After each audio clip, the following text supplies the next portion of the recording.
There is nothing. Only warm primordial blackness. Your conscious ferments in it. No larger than a single grain of malt. You don't have to do anything anymore.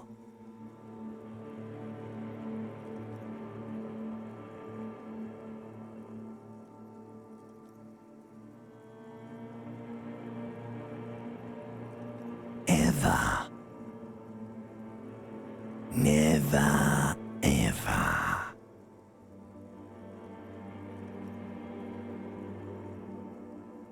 Never, ever, ever, baby. An inordinate amount of time passes. It is utterly void of struggle. No ex-wives are contained within it.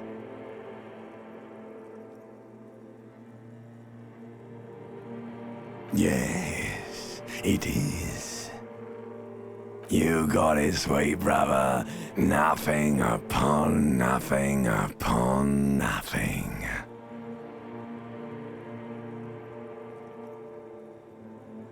I know you do, baby. I know. Coming right up, sir. Smooth passage.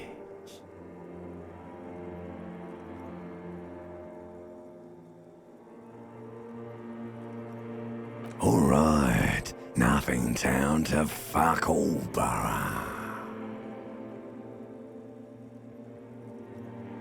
Do you want me to upgrade that to a one-way trip, sir?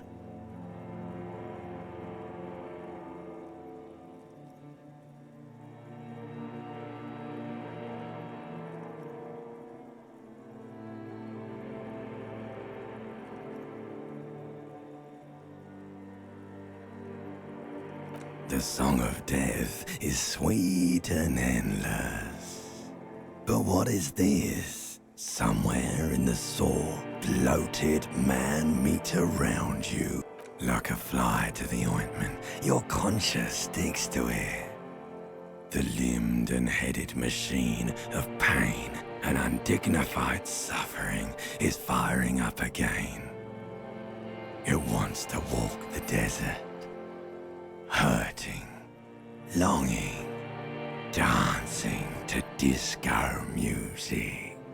The stench of liquor rises from your mouth, and with it, an ungodly headache. A fiery streak penetrates your skull, trying to force your eyes open. It's a sound, a clarion call from hell. Somehow, you know what it is. A caprice to name a motor carriage.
You hear a jingle. Keys are clinking in the pocket of your flare-cut pants. It says, whirling in rags, on the aluminium keyring. There is a single key on the ring. The number 1 is etched on it.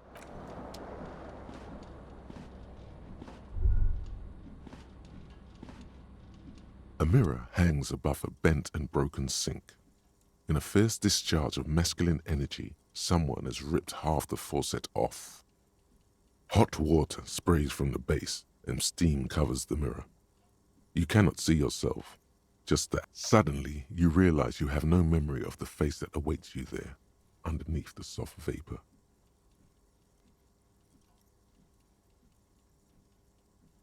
As you slowly reach your hand towards the surface of the mirror. Abort. You clearly have not thought this through. You won't like what you see there, and you will never unbecome it. Behold.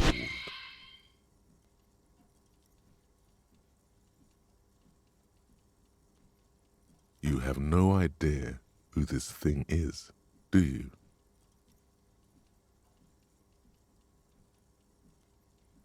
Too late. You clearly have rigor mortis on your face. Or wait, is that an expression?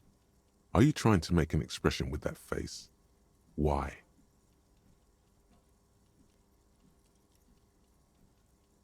Please stop. It's horrible. You're scaring yourself. Oh my God. You can't stop. It's like it's not even voluntary anymore. You have worn that grin into your face and now it won't come off. What does it even mean? What is the emotion you're trying to convey?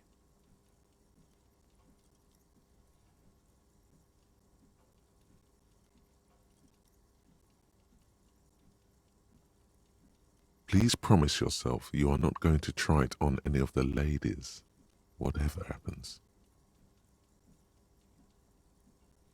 That's right. Not even yourself. Go ahead, try something. It's not an order.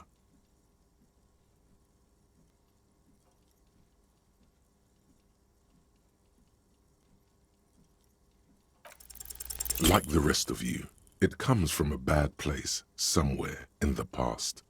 That's all you know for now.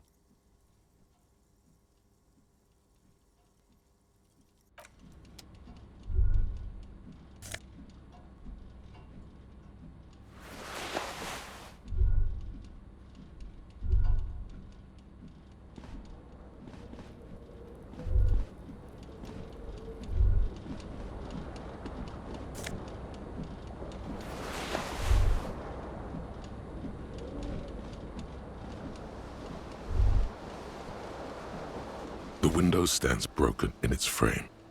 Cold wind blows in. The shards face outward. Whatever broke this window came from the inside.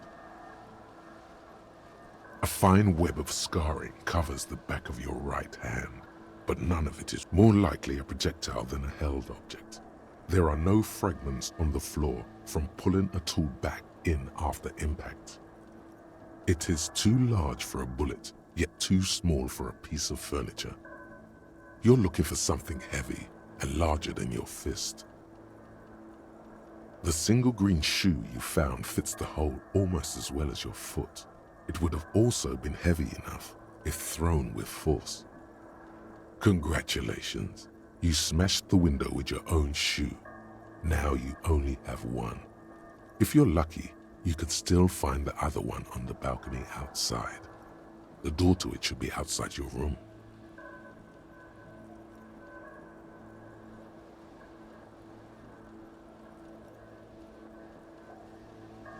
A cool wind gushes in. Your toes curl up from the cold.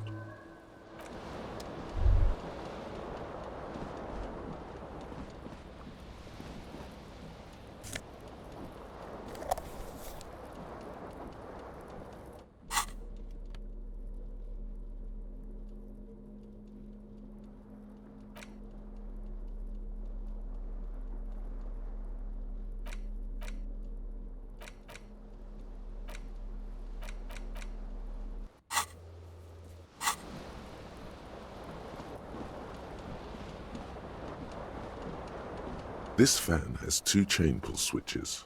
One ends in a tiny fan, the other. You reach out to grab the tie. But what's this? Diffuse, radiating chest pain. Doom comes over you. This is bad.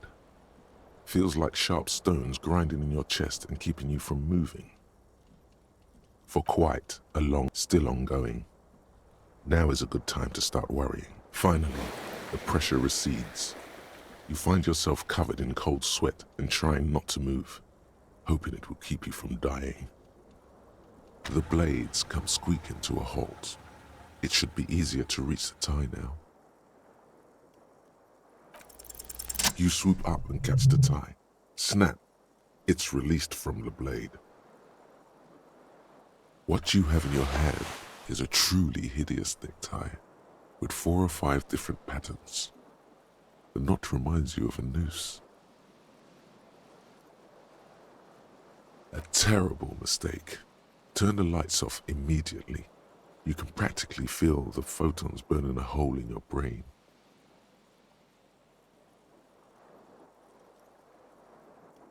Your eyes burn with photosensitivity. It's not good.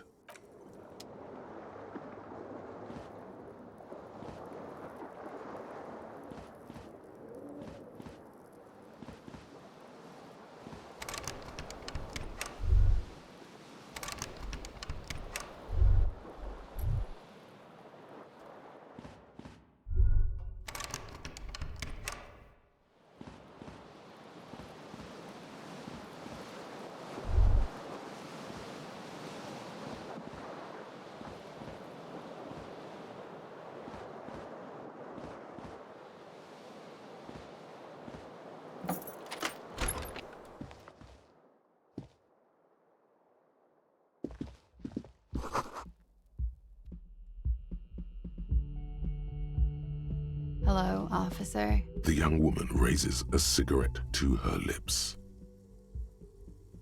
Her eyes are brown and her face is speckled with birthmarks. She can't be more than 28.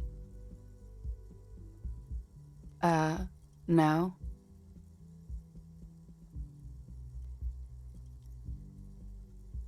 Because you're a police officer, sir.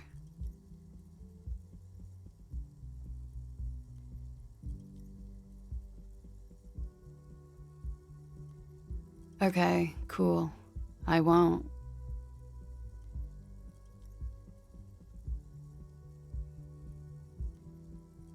Okay. Sir, you've been here for 3 days. On official police business, as you put it. Couldn't say. In truth, so far, mostly drinking.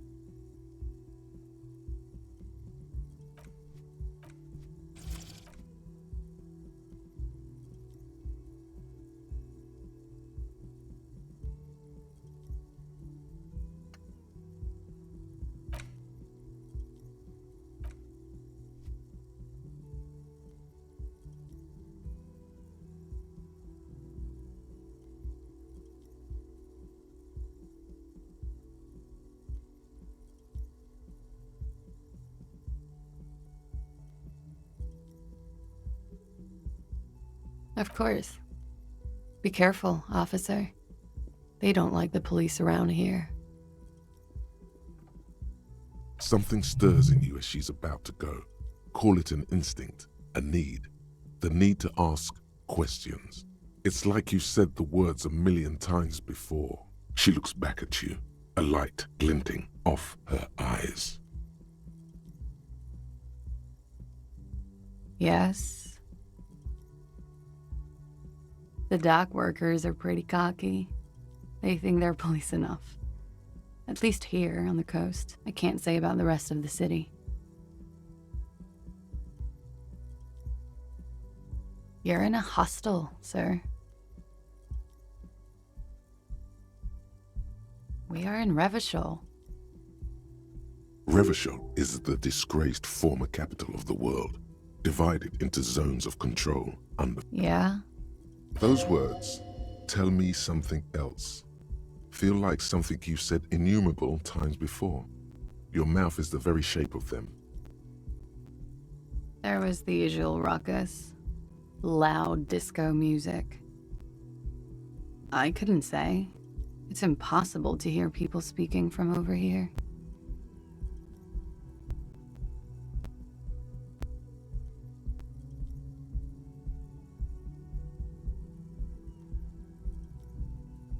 Oh, yes. Various artists. Ostentatious orchestration prime among them. Oh, that. Yeah. Whoa. The less said about OO, the better.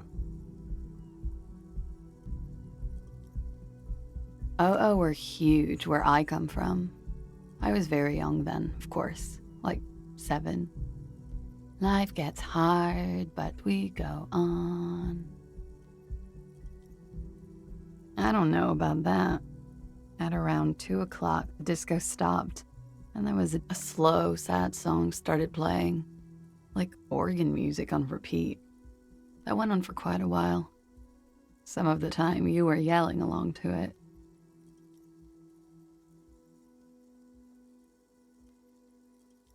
That it doesn't matter anymore and that we're alone now, it was difficult to tell. The song itself was very quiet and soft, but you sounded like a winded boar, sir. It was hard to understand what you were singing on top of it.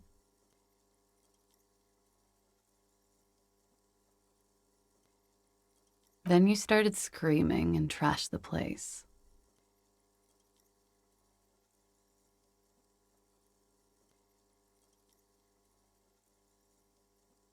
A window was smashed. The tape player, probably. The song stopped. And furniture, too. A real destructathon. There was screaming. Then I think you passed out. There was. I think you screamed that you didn't want to be this type of animal anymore. I may have misheard, but it was sort of memorable. I went out afterwards. Everything was quiet by then, around 4 or 5. And that was it. It's 51. The current century? Centuries don't have numbers, they have names. And this is the current one. Civilization has existed for 8,000 years, sir.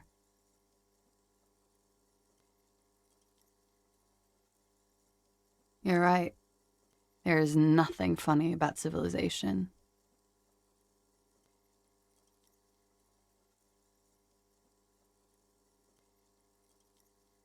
Glad to have been of assistance.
There they both are. 2 identical shoes, both copiously green and indiscriminately snakeskin, like 2 baby crocodiles.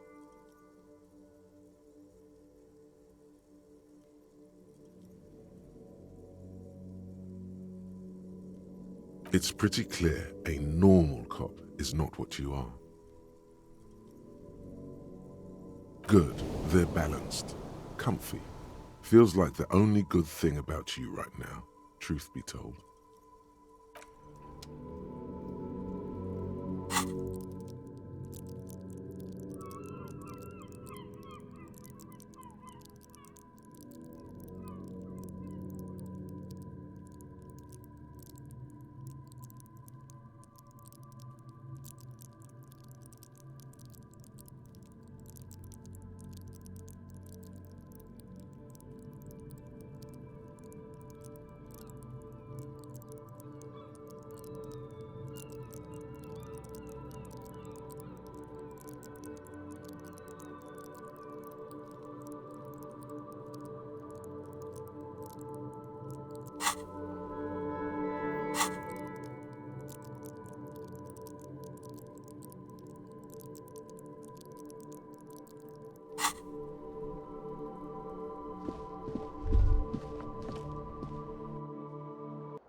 A mirror hangs on the bathroom wall.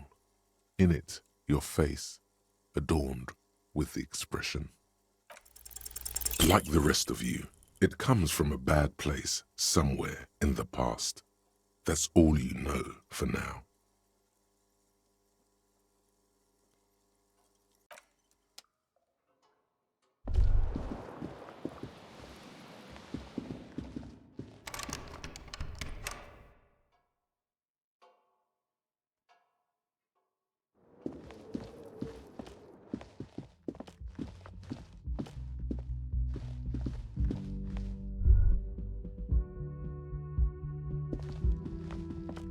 The door is closed.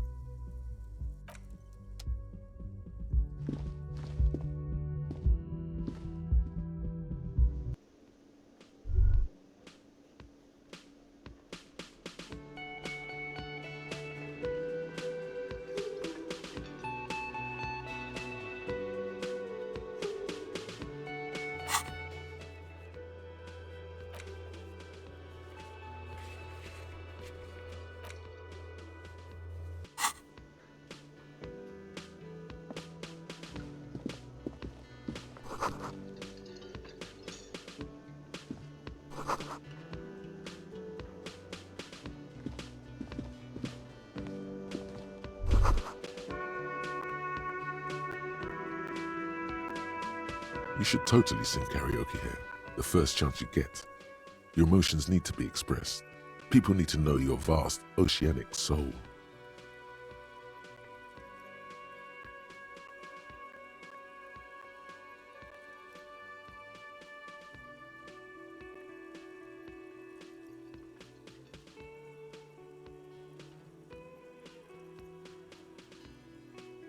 Of course, like a small animal that only comes out at night, all it needs is to be heard.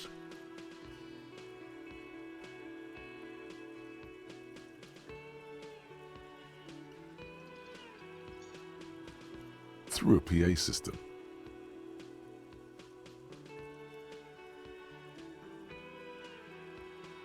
By other people.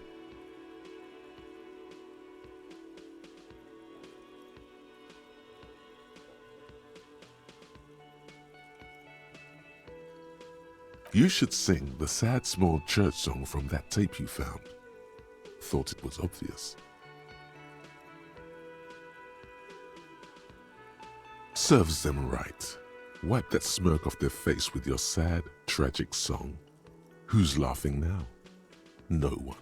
You would need another copy of the tape first, though. The one upstairs is destroyed.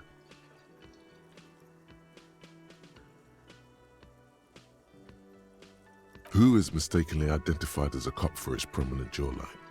Yes, sounds likely.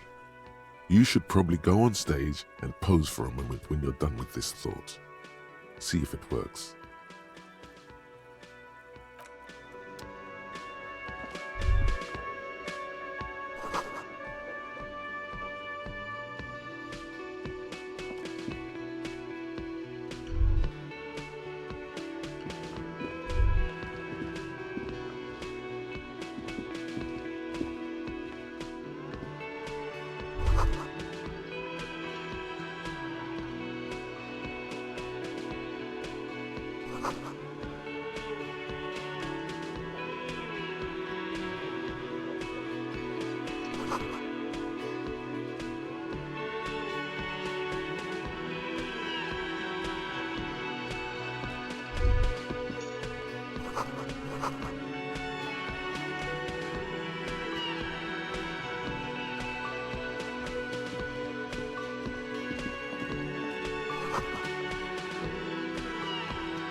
Hello, sweetie. You shouldn't keep your colleague waiting.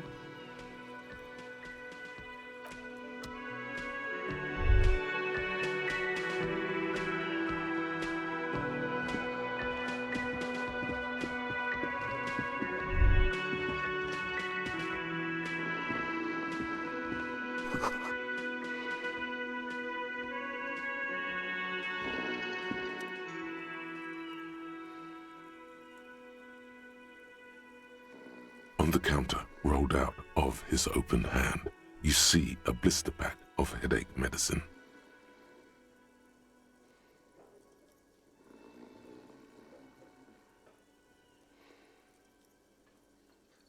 The man does not mind. You probably need them more than he does. You've just picked up some magnesium. This item is stored in the bottom left corner of the screen above your character portrait. Use magnesium to heal your morale if you have morale damage.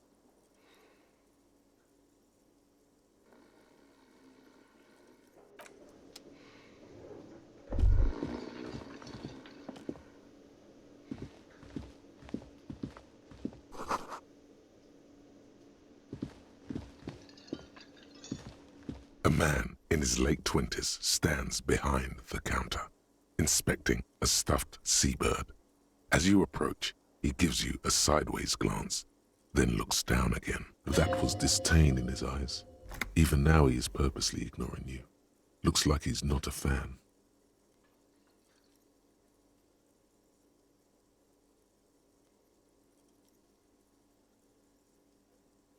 No, I'm not the bartender. I'm the cafeteria manager. He's very animated all of a sudden. This seems like a touchy subject.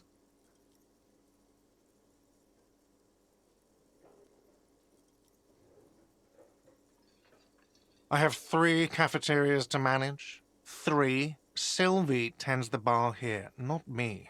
I'm only standing in. She just, you know. His eyes dart from left to right. This man isn't lying, but he is hiding something. So now you're a cop. Oh, forget it.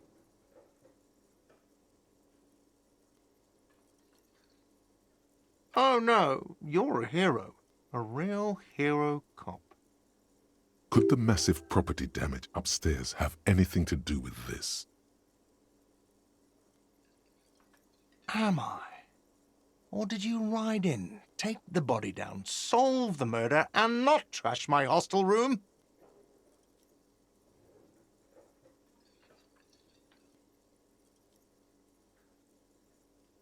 Oh, it's not?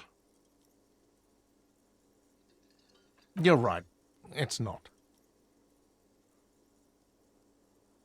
A competent work of taxidermy. The white and brown seabird lies among piles of coasters and drying mugs. One of its wings broken. The man is trying to mend it. Looks like the bird was ripped off the shield that was used to mount it, most likely on a wall. This is the great skua. The seabird is the symbol for the discovery of the Insulindian Isola, the part of the world you are in right now. Something about it makes you feel bitter. Look, your buddy is over there.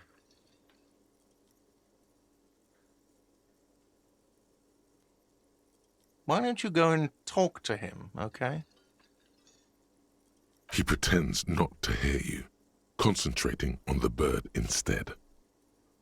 A competent work of taxidermy. Looks like the bird was ripped off the shield. This is the great skua. The sea. Something about it makes you feel bitter. Look, your buddy is over there. Why don't you go and talk to him? He pretends not to hear you, concentrating on the looks like the bird. This is the great something about it makes you feel bitter. Look, your buddy. Why don't you go and talk to him, okay? He pretends not to hear you.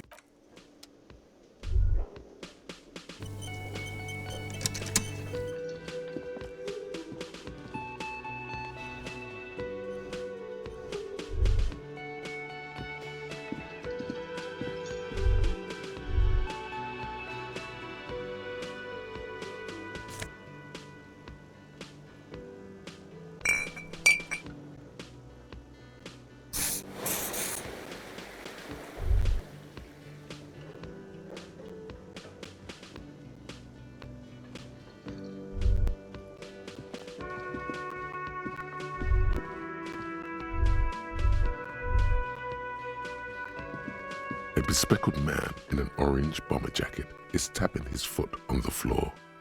Looks like he's waiting for someone. You. As you approach, he narrows his eyes and extends his hand in greeting. If an assault were launched on this building right now, if the windows came crashing down and the whole world descended upon you, this man would hurl himself in death's way to save you. You are sure of this, but why? Hello, I'm Kim Kitsuragi, Lieutenant, Precinct 57. You must be from the 41st. You realize he's waiting for your name. This is your chance to come up with a really good name for yourself. Get creative. Conceptualize. Concentration makes you squint your eyes. Your name should be deep gold and orange, like a forest fire looming on the horizon, but mixed with the stench of liquor rising from your breath. You're 2 steps closer to it, but there are still many to go.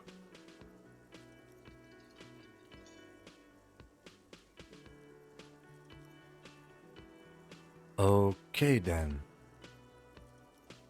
It looks like we had a little scheduling error on Sunday. Saturday too, actually.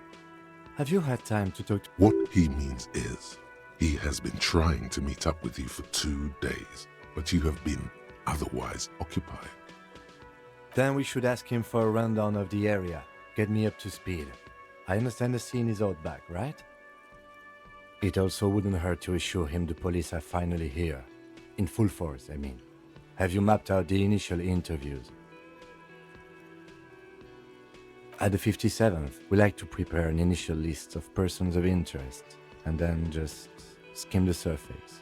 Prepare the field, get to know the players. You don't do that? Maybe. Okay, we'll have time for that after we take a look at the coroner's case.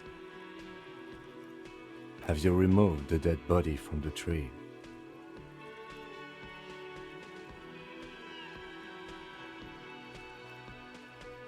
So, the body is still in the tree. This is the first time you detect a weariness in the lieutenant's voice. It is obvious he would have preferred for the body to no longer be in the tree.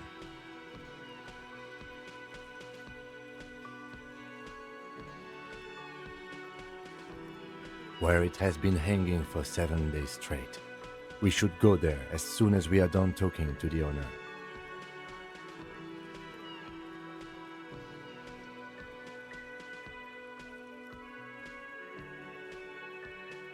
I can see you drank last night and the night before, and that you are still drunk now.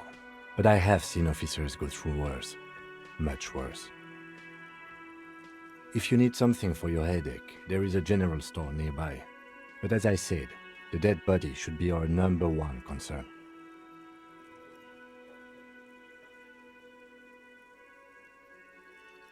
After you, officer. If you're about to embark on an investigation, shouldn't you have a badge? You mean you don't have a badge?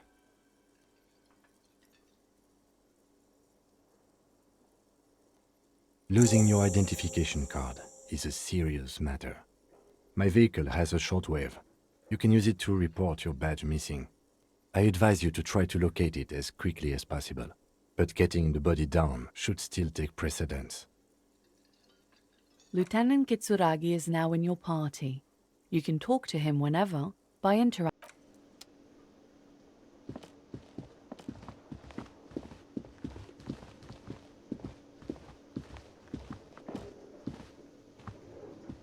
The man with the unimpressive beard notices you approaching. He drops the ledger he was holding and... Mr. Gart, right? You run this place. Yes. I am Kim Kitsuragi from Precinct 57. This is an inter-district investigation, so joining me from Precinct 41...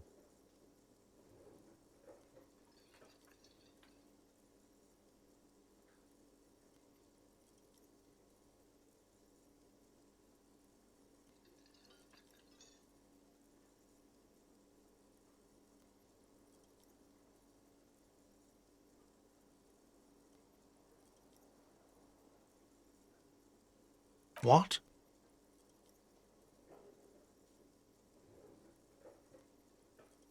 Right. Now, I know it took us a while to arrive at the scene. It also took you a while to call us and report the dead body. It was you who placed the call, yes? No, I only just got here. It was probably Sylvie who called you. She usually works the bar here. I'm only temporarily taking over her duties. Do you have her number? As a matter of fact, I do.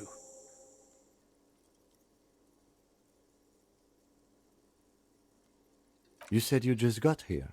From where? Are you a local? What, of Martinez? No. I live in Jamrock. I only sometimes come here to keep an eye on the place. This is just one of the many cafeterias I manage. But you still know your way around, yes? In case we need directions. Yes, I know where some things are, but as I said, I don't live here. I just used to work here. And I'm not going to start working here again, if that's what you think. I didn't imply that.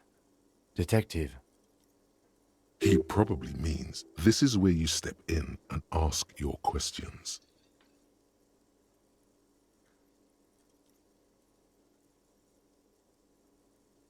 His face expresses profound doubt in you. Ask him about the body's location before asking if he killed him. People give up information in the more innocuous questions, which you can later use in the more sinister ones, not vice versa.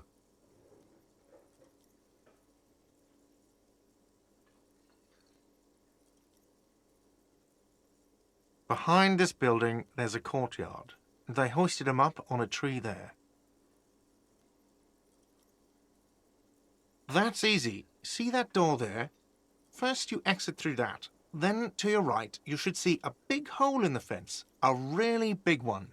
You can get to the courtyard through there. No need for the keys. The hole is big enough for the Franco-Nigerian cavalry to fit through. Haven't you asked me that already? What is it with you and this woman? She has nothing to do with this.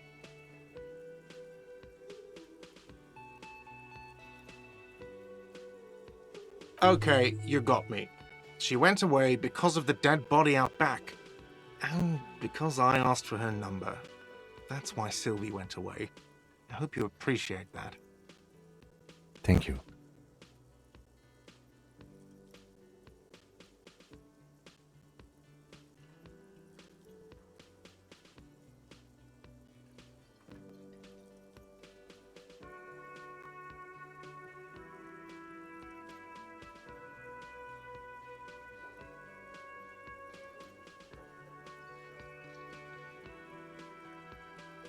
I asked an employee out. She didn't want to come, but felt obliged to. It was a bad idea. Now, what is so goddamn fascinating about that for you? It's got nothing to do with the lynching.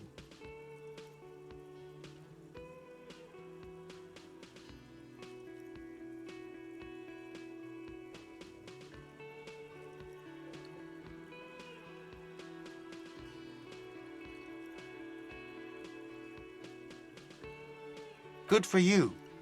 Was there something else? I'd like to get back to what I was doing. I don't know who killed him. I'm not the police. That's your job. This is it. He said they hoisted him up on a tree. Who is this they, if he doesn't know?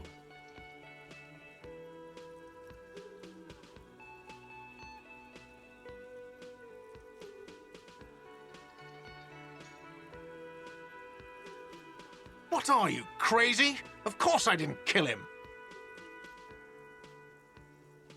Oh, people are saying it was the union dock workers, that it was a lynching. The locals, customers, the people who eat here, a lot of dock workers eat here. Sylvie told me everyone knows the dock workers. Did the debarders themselves tell her this, or is it a rumor? I don't really know. You'll have to ask her. I would suppose it's because they have nothing better to do. You mean the strike? Yes, the strike. The man they hanged was a security guard for the harbour company, I hear. A mercenary. The unionistas probably thought they'd send a message.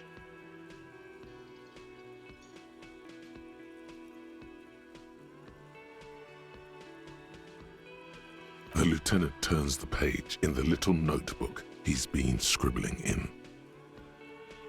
Let's go.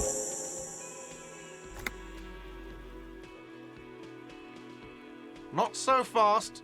You owe me 130 real. Oh, excuse me. You owe me 130 real.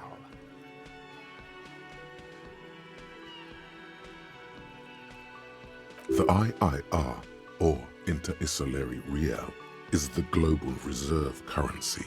Whatever part of the world you're in right now, it's safe to assume he means you owe him some money. Wow, you're a genius. Yes, that's right. Money. You owe this establishment. Let's see. 3 nights at a tariff of 20 real comes to 60 real. Then there's the window you annihilated. The hole in the window was the first thing I saw when I came to work. So don't try to tell me you didn't. That will be 40 real in damages. Another thing you've annihilated is half the bar. You've run a tab of 30 real.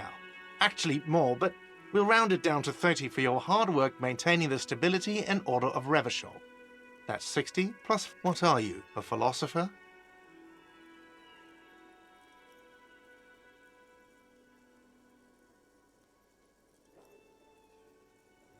Money is what grown-up people use to pay for things. Things like this hostel room or 8 bottles of potent blend and 9 packs of Royal Extra. We use it for everything, really. There's a shuffle of nylon as Lieutenant Kitsuragi looks for something in the pockets of... That's cop 4. I haven't offered to pay because I don't have any money either.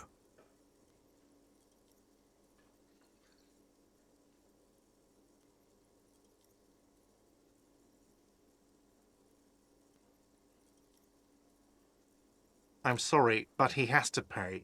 I can't let him stay here any longer if he doesn't. If he doesn't have the money by tonight, then...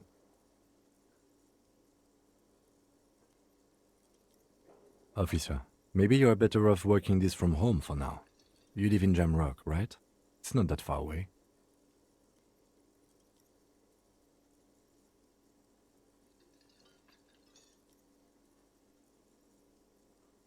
Officer, you really need to take this up with your station. I have a shortwave radio in my car. Call them, ask for assistance.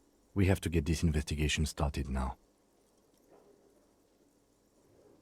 Good luck.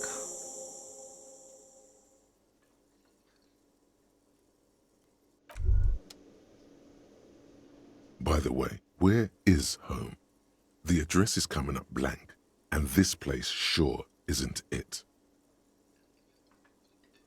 But you've been at this hostel cafeteria for only 3 nights. Where were you before? You had to be somewhere. Why did you say that?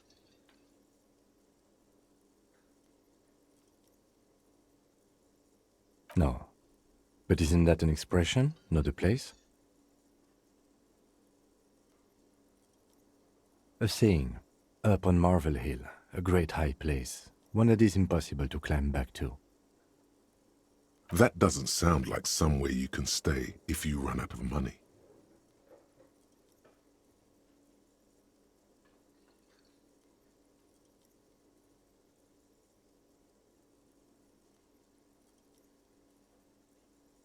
You can try. Run some addresses in your head when you get the time. Maybe a street or an apartment will appear.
Kuno's got this. If there ever was such a thing as an ugly kid, then this is it. He's almost exquisite in his ugliness, like a gremlin. Oh yeah, nappa gumpy, Kuno!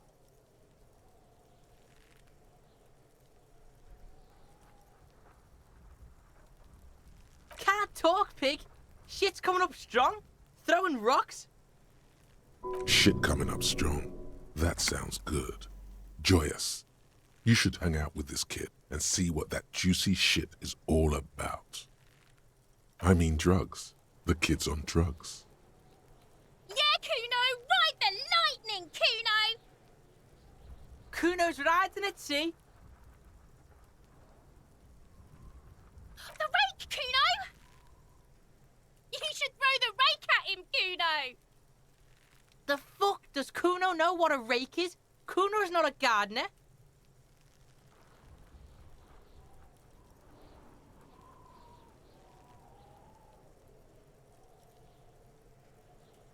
Alright, entertain the Kuno. Show me what you got. What you got there?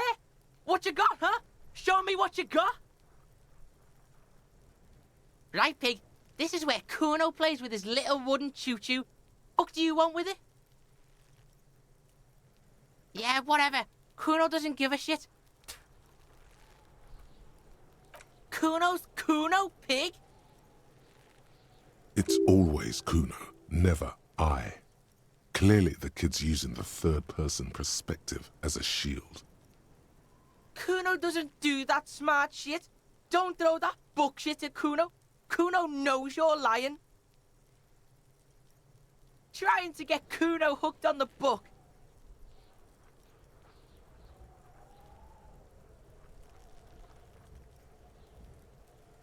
Watch out, Kuno! He's trying to fiddle you!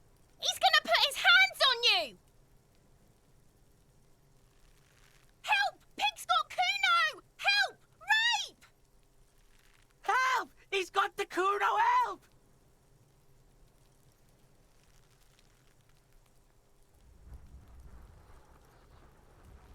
Help! He's digging his dick. Escalate, Kuno! His dick is out! You're afraid! Pigs in here, Kuno! Somebody, please! How did we get here? How did this happen? This makes no sense. There may still be a way out. Just appeal to his reason.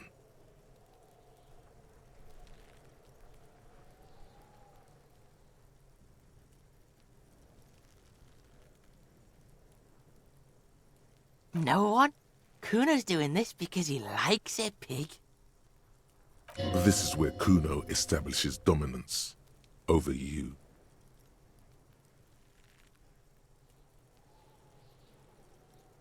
Change of plan. You can't let that happen. It will make things harder down the line. You may end up missing crucial information. Help! The pig's gagging him! Kuno can't speak!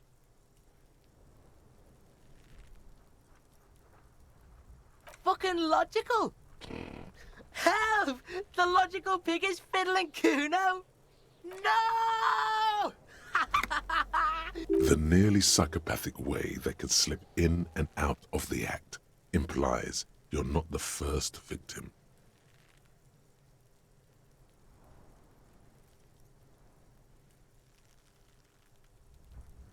You put him up to this yourself when you decided to talk to him in the first place.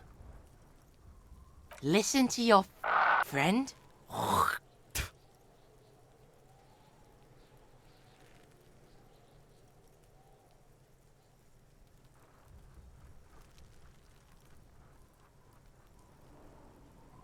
Kuno owns the fat ass. Help! The RCM is trying to fuck Kuno! Help! Misters, help! He's flashing Kuno! He's showing his genitals! If you don't help Kuno now, it'll be too late! Look. For emphasis, a ghost is saying this. A shit-eating psychopathic ghost.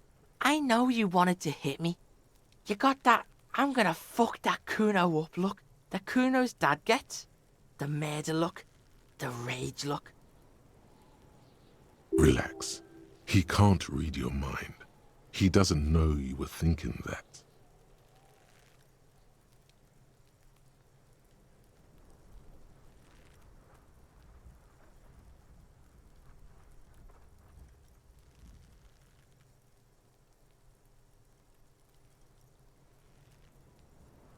There's a dead body, remember? That's what you were doing here. You're a cop on a case.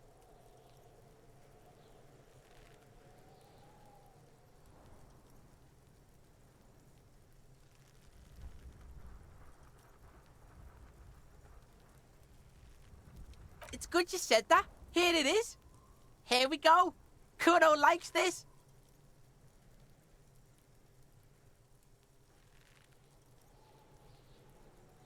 Oh no! You pussied out again! Pass you around like candy, fat boy! Pass your fat ass! Kuno turned you into his prison, bitch! You're gonna be in this shit with Kuno! No, you're not. We can just leave. Bitch, you're gonna be in this shit with Kuno forever! A peepo is a type of hat, by the way. You don't talk to me about my fucking peeper! You don't know where I come from! You... Okay. Kuno is kind to his bitch.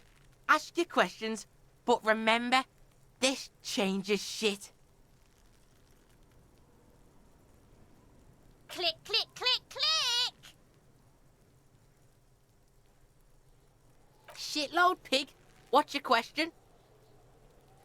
Don't tell the pig shit, Kuno! Pig's choking! He's totally choking!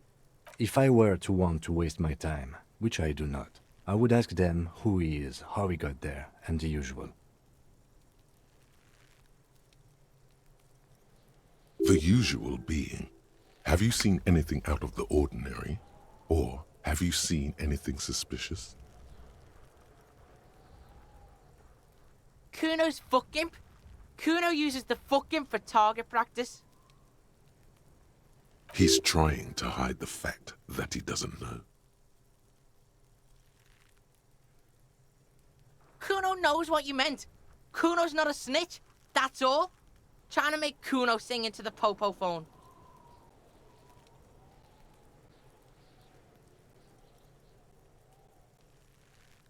Probably climbed. Kuno was busy down the road when that shit went down. You heard Kuno. Kuno wasn't even in Martinez. Kuno wasn't in Revachol. Kuno wasn't regional. I don't know. Some fucking...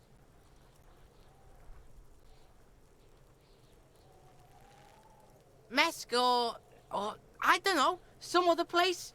Night City. Kuno was in fucking Night City. There is no Night City anywhere. That sounds like the name of a city in some pulp science fiction novel.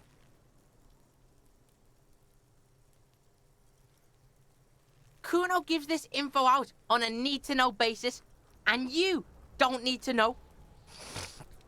Kuno didn't... Thanks, Kuno. That's one name you can now cross off the list.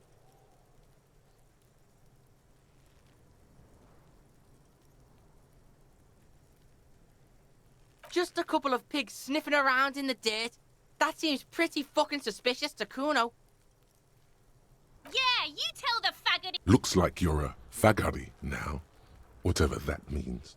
The suspicious question doesn't really work in antagonistic situations. You're testing Kuno's... Get lost,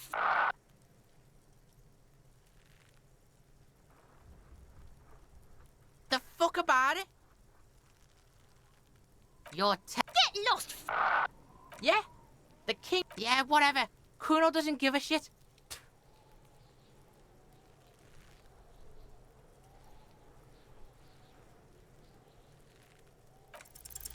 He's on your crime scene, bossing you around. And he's been here for some time too.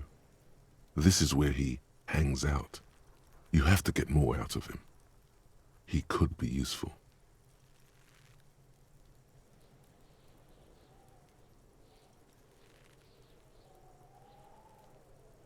Trying to fuck at the Kuno. Trying to fuck at me. Trying to fuck. Kuno only gets higher. It's fast. Kuno gonna fuck you up! Up, up, up! Normal is not what we got here. You've got to work with what you have for now. Kuno doesn't fucking care.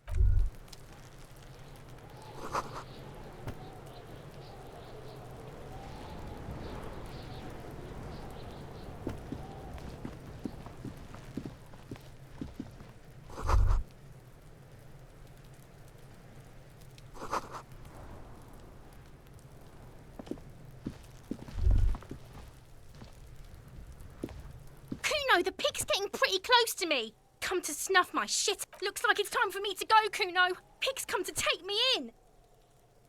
I'm going away for a long, long time, Kuno. What's going on there? Fuck are you trying to pull, pig?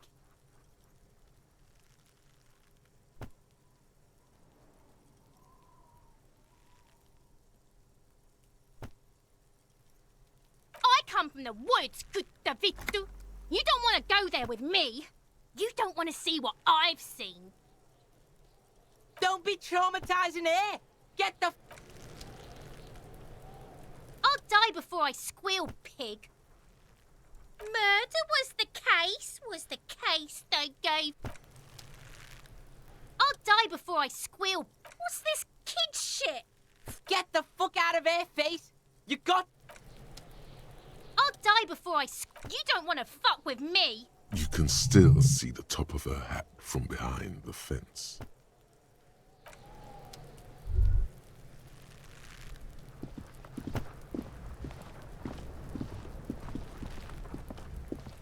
There are several footprints in the mud, left by work boots. Anywhere from 6 to 12 pairs have walked here. What do you think you are? A super detective? You're hungover. These are just dents in the mud. No pattern emerges for the time being. Heavy workers' boots with reinforced toes and hobnails all over the... Isn't this something an industrial worker would wear? Noted.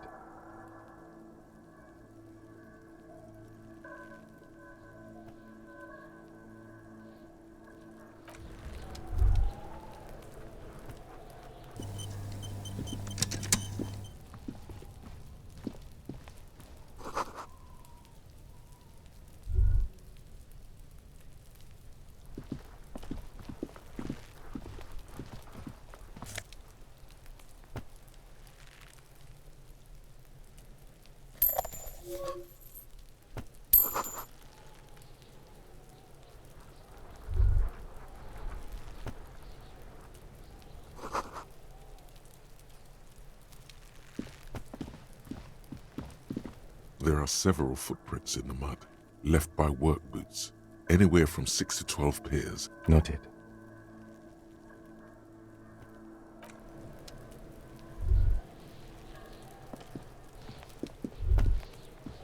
The corpse looks at you with bulging white eyes. The face around them does not look human. It's swollen and ready to burst. His lips are fish-like and his tongue like a ball gag in his mouth.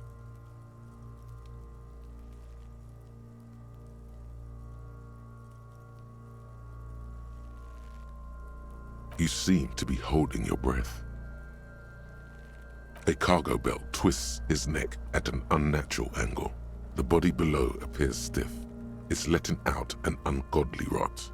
The smell seeps in even through your clenched nostrils.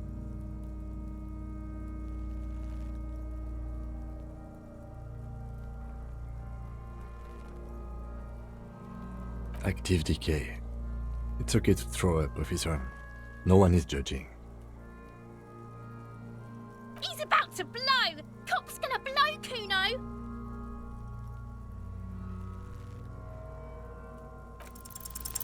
The smell is repulsive. It pushes in from your mouth, more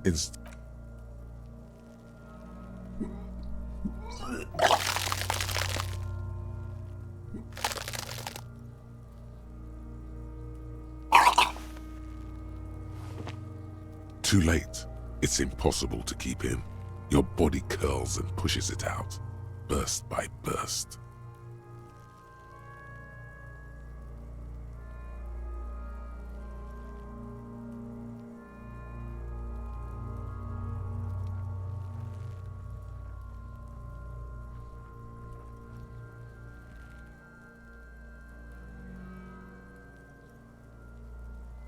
Until a pool of vomit lies under your feet and your throat stings from the stomach acid. Keep it.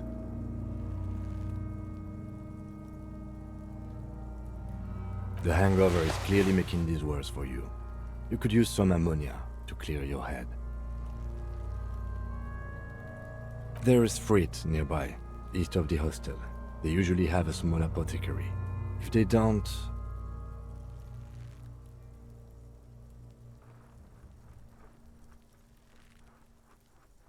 There's a greenhouse here, and a gardener with a wheelbarrow on the corner of the whirling in rags. If she works here, she might have something for the smell. Pretty clever. Acquiring ammonia will provide a modifier to the wipe check. Modifiers make checks easier and allow you to retry them.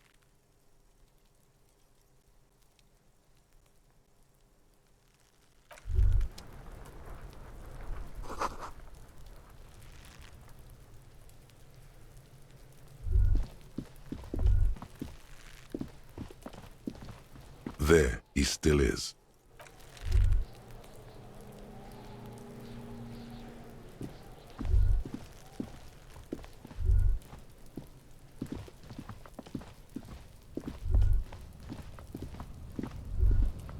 An inconspicuous pile of the roofing material, Eternite.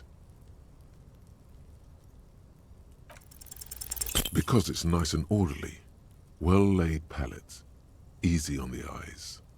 Rhythmic pattern calms your mind. Mammals like this stuff.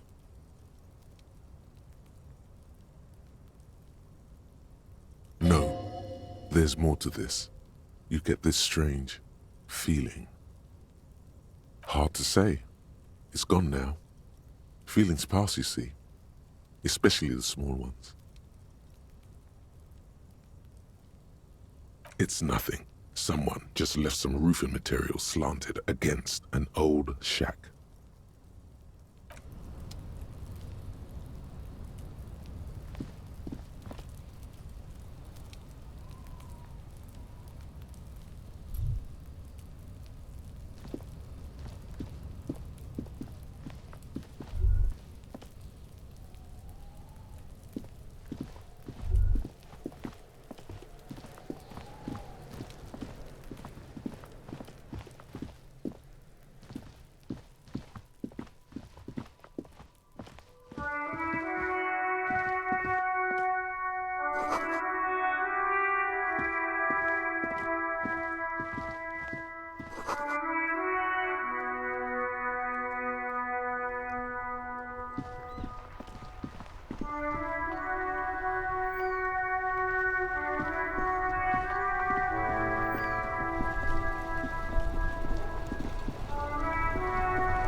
The RCM in Martinez.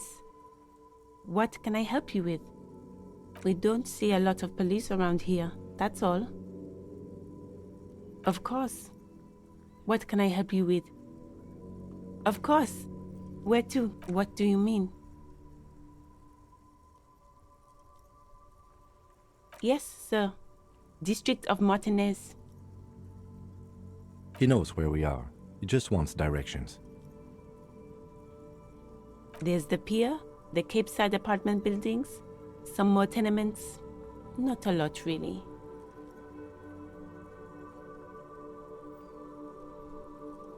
Some shops and a bridge. The canal bridge leads to the coast, but it's broken, I think. Some kind of accident, probably. Just coast. The harbor gates. Some kind of commotion, I think. I don't follow the local politics. A fleet store, too. It's just water. No, actually, I think they call it the Martinez Inlet. No problem. Sure, I'm done with it. Go easy on that stuff. It gave me a terrible headache. Of course, I won't hold you back. Her gloves. You get the feeling that you need them. You have a dead body to deal with after all. Sure, keep them. I have another pair.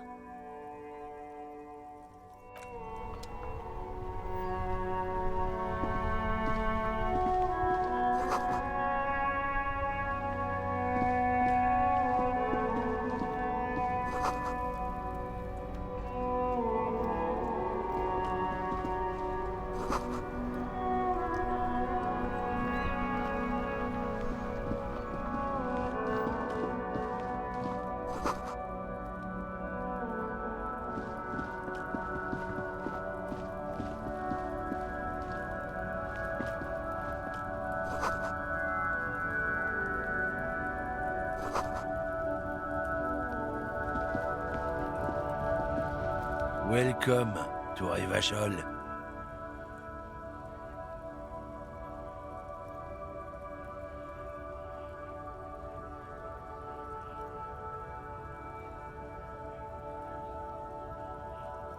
Don't you welcome to Revachol me. My grandfather came here from a 3,000-year-old racist isolationist culture, while your ancestors came to this island a mere 300 years ago.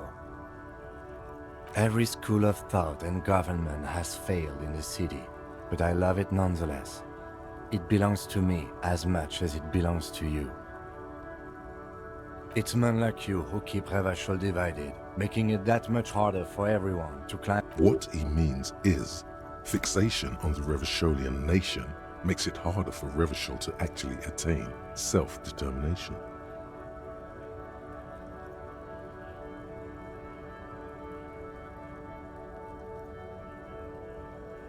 Come on, man. I just said, welcome to Revachol. I know exactly what you meant. You think my kind doesn't belong here, that I should watch myself. But you see, I'm an officer of the RCM. It's actually my job to make sure you behave. I would advise you to remember that. Silence. The air between them becomes tense. Your partner needs backup. Now's your moment to shine.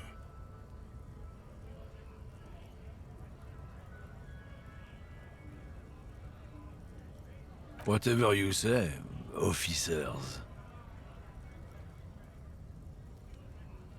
It's about biological determinism. Not the most popular topic nowadays, with the coalition in charge and all.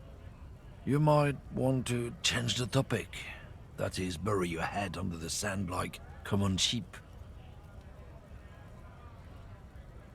I'm not the only one. Look, I've read books. The science of racial theory has all been proved. People who've studied these things say that you and me are superior by design. So, naturally, we Occidentals should be in charge. Obviously, you can see the merits in that.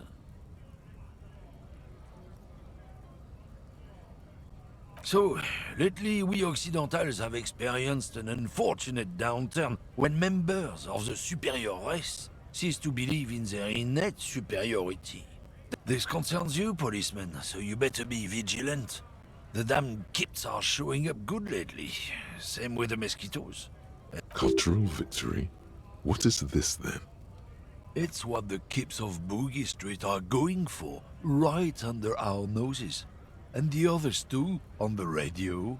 Heard any chansons lately? Heard any motetos or leader? No.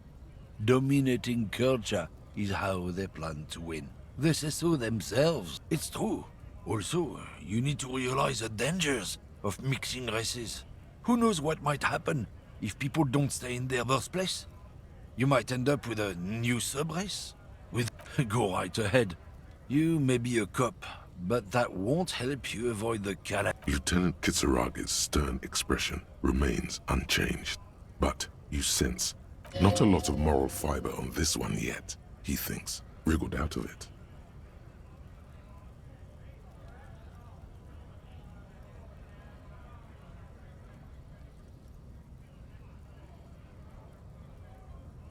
Oh, not much anymore. I'm here to pick up some cargo, but the dock workers are on strike, so it's a sit and wait on your ass situation. Apples? Apples is exactly the kind of thing you'd say if you had something to hide. Look, as detective. I come from a long... Oh, I'm here to pick up a load of fucking apples, man. Just regular koiko. Koiko may be another derogative. For a person from Grad, you think? Yep, it's one of their main exports. They grow him down South Yekokata. A beautiful place. In fact, Yekokata is a desolate wasteland whose name literally translates to Zone of Ecological Catastrophe. It features no scenic vistas and supports virtually no plant or animal life. Yeah? Says who? Then, I guess they grow apples somewhere else. You can never really tell with those koikos. They're everywhere, except their own homes. He means the people living in Grad. Yeah, you know, Gradniks, Gradvolk. Those degenerates cause that's what they're all called. Koiko Pichik, Loslav Koiko, Koikovich someone. Low self-esteem, those guys. Hey, if the name and description fit by the very grace of nature, who am I to say otherwise? Did you miss the part where I said they aren't here yet? Besides, even if I did have some, I wouldn't go putting my nose in them, huh? Relax. You've got all you can get here. He probably doesn't even know what he's hauling, even if it is something unsavory. So he'd remain unaccountable. Oh yeah, they're a big deal. My great-grandfather was a carter, had a royal license and everything. With someone with a cart. What did you think it was? That's how deep into history our thing reaches. Before sure fucking is, we have a guild and everything, huh? Very ancient, very prestigious. Goddamn right. They've been trying to fuck us out of our heritage in the... Trusting street thugs with their goods is going to fuck them right up the ass.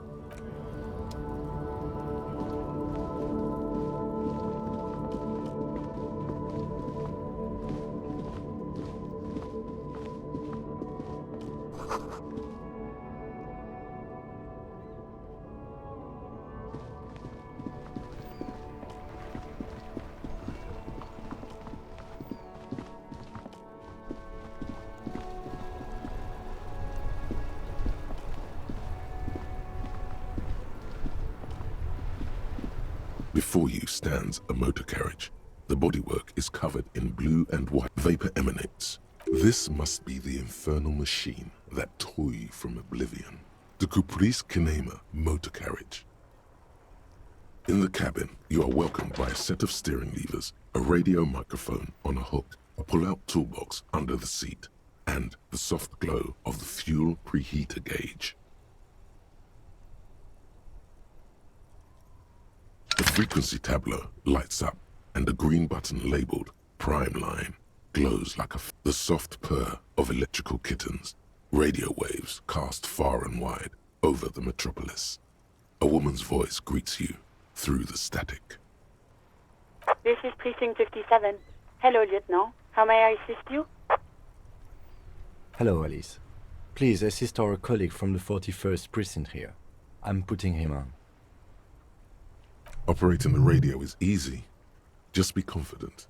You've probably done it 1,000 times.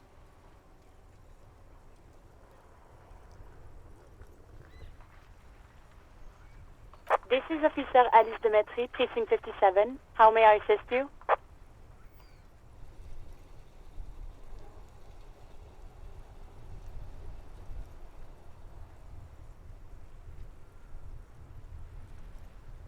Just a second, officer.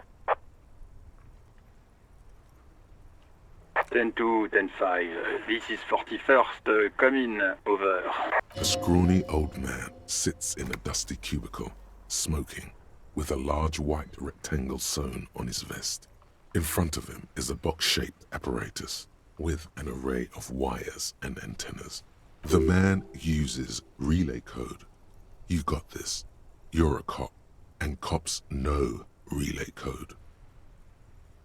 10-4, message received. 10-5, relay message. What's your status? Over. 10-18, state your message, sir.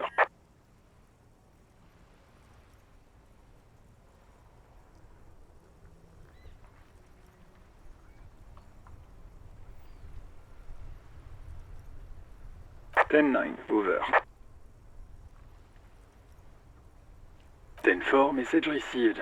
This is a very serious situation. I need to 10-22 the captain. Over. Is it him? What does he want? Says he lost his badge and needs to report it. He what? He lost his badge? This is Communication Officer Jules Pidieux, sir. Over. You mean your partner? Over. What is he saying? He's asking who you are. I'm his goddamn partner. It's your partner, Satellite Officer Vitmar, sir. Over.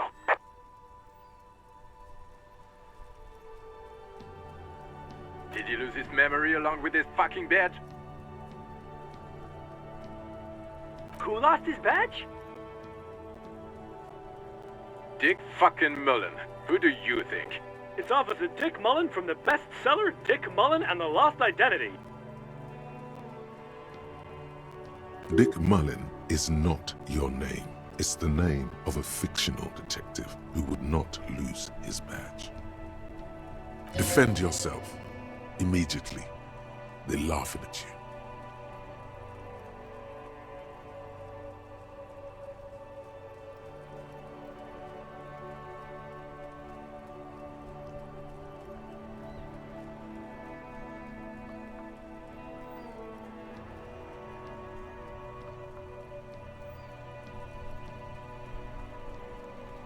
He says this has probably happened to other policemen before him and laughs sarcastically.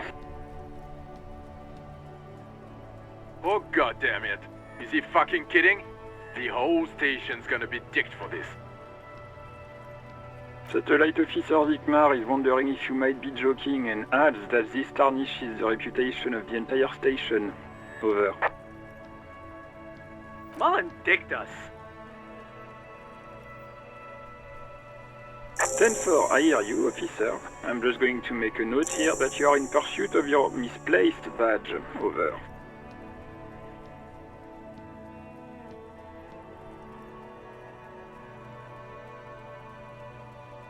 Fuck me.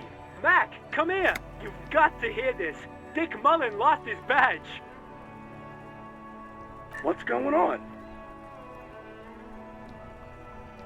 Super Cop here lost his badge. He lost his what now? His badge. He lost his goddamn fucking badge.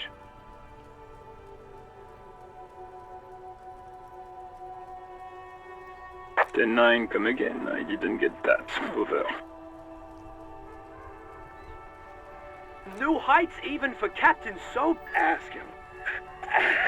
Ask him if he's lost his gun, too. Sergeant Orson wants to know if you lost your gun too. Over. check your pockets. Check your... Holy fuck. You don't know where it is, do you? Okay, it's gone. Your gun is most definitely gone. 10-9, come in, officer. Did you get my question? We were wondering about your gun. Over. Even before you can get the words out, everything gets scrambled in your brain.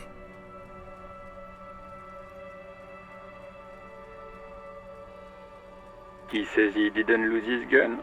Or his phone, whatever that means. Ask him to describe it. His gun. Not his fun. Just the gun will do. Satellite Officer McLean requests a description. Oh, request a description, huh? We'll give him one. Describe the plasma gun.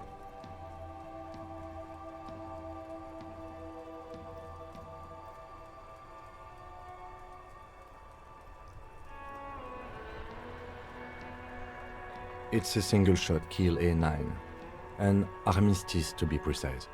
Says it's a kill 9mm armistice.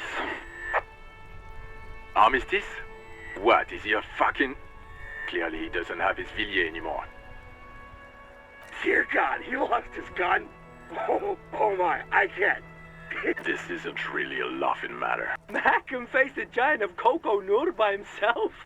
But Disco hit right here. Oh, I can't. Fuck. He lost his... Ask him if he still got his wiener. Oh, man.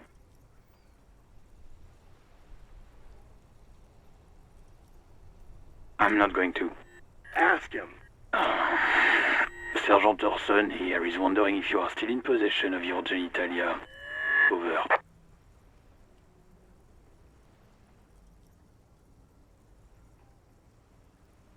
That's a negative. Not going to say that. Over. What's he saying?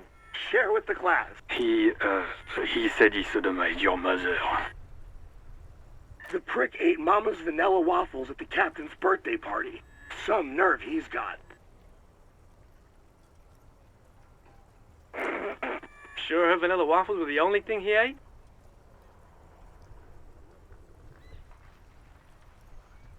Shut up, Chester. This isn't funny. This is my mom we're talking about. Tell him to apologize right now. Sergeant Orson requests that you apologize for the claims you made about his mother. Over. Like, he says you shouldn't have antagonized. Who? Satellite Officer V. I'm afraid he might be referring to himself as Firewater, sir. Firewater? He's lost it. Fuck it, tell him to find his goddamn badge and gun. That's the only thing that matters. Satellite Officer V.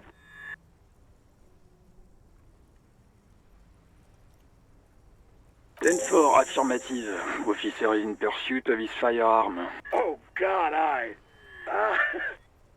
Officer, do you need further assistance? Over. 10-4, I hear you. I don't have the authority to grant you. What does he want now? He's asking for money. Is he fucking... I don't think he is. Don't give that asshole anything. He's just gonna... Right. That's a negative on the additional funds, sir. Over.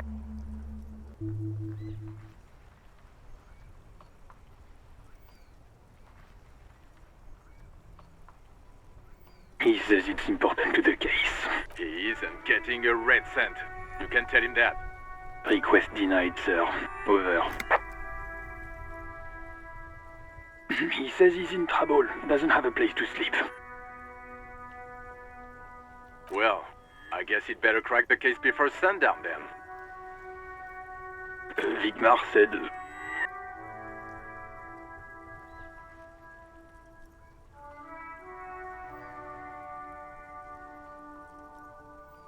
Anything else, sir? Over.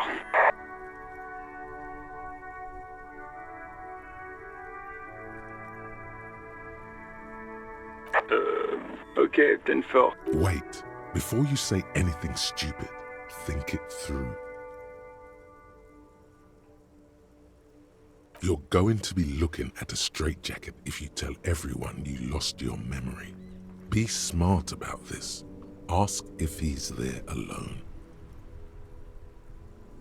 10-4, sir. I'm not hearing your question. That's a negative, sir. I got a 10-12. Visitors present here. Over.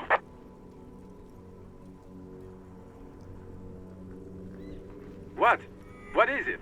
He wants to verify the information on his badge. But of course, it says Dick Mullins, High General of the Revacholian Cavalry Force. Tell him to stop wasting time. What do you need, sir? Over.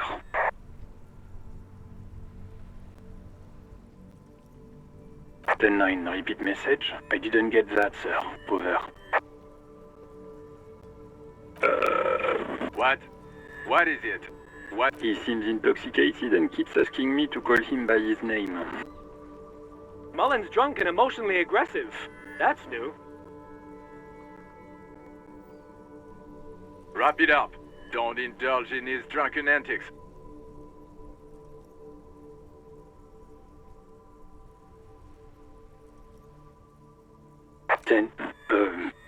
You probably don't want to continue on this road.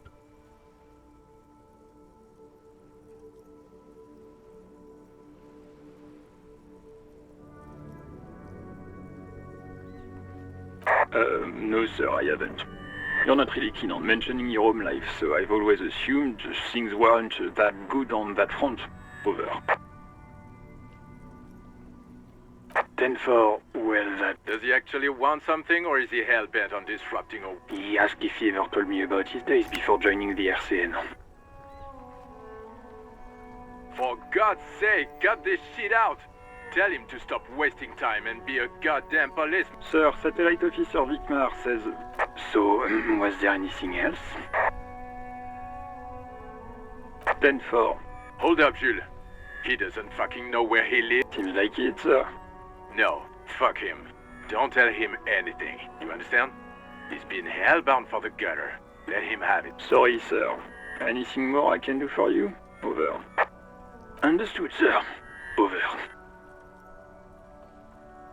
Roger that. 10-10. Over and out.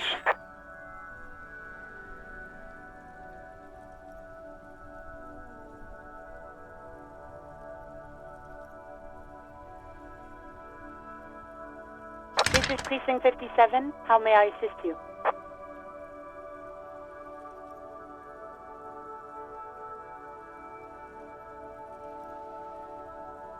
Of course. What is the number, officer? Yes, hold on.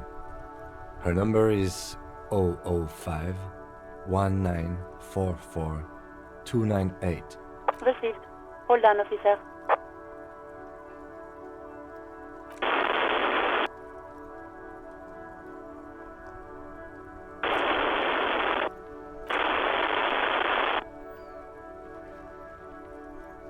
Lieutenant Kitsuragi slowly begins to tap a little rhythm with his right foot.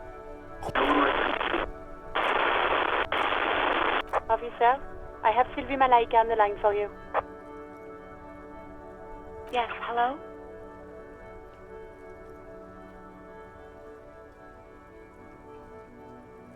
Oh, right.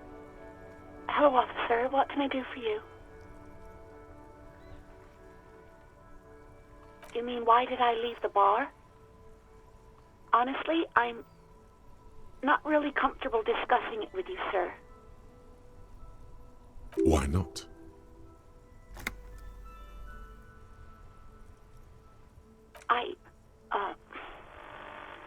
Let's just say I left because I needed to get away from someone. You know who?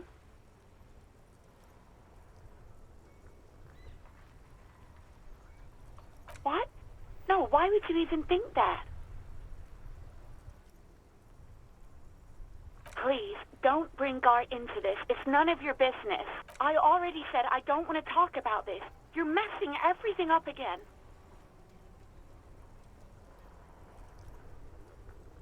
No, not me.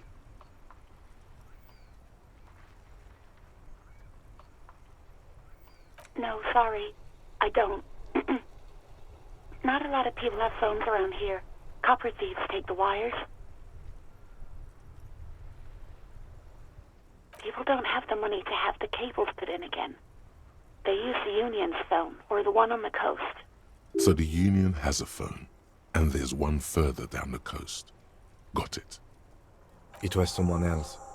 We'll find them sooner or later, officer. It just might take a while.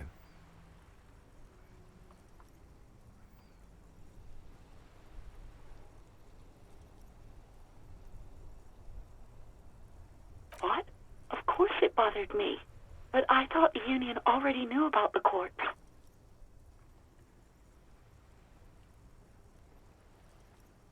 No one calls the police. The Union would get angry.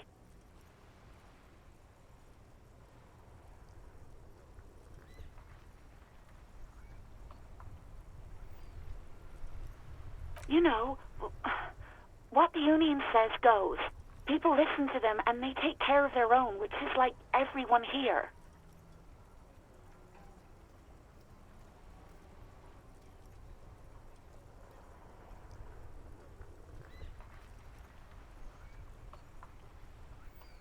Legally, no. In reality, yes. Martinez is de facto policed by the dock workers' union. Words are not necessary to feel the lieutenant's discontent for the situation.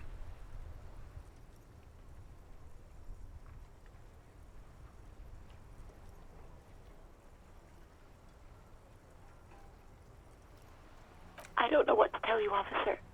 I didn't call you because I didn't want to get in trouble with the others. Yeah, go on. Yes, I know who you are. You're a police officer. This exact conversation has happened before. Establishing authority before this young girl seems to have been important to you in the past. Don't go there again.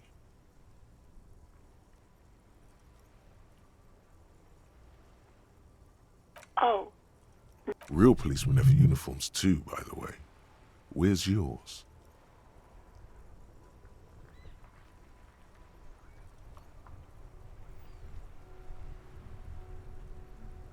Yes, you absolutely should.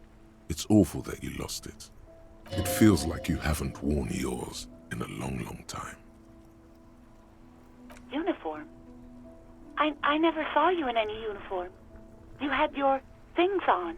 The disco things.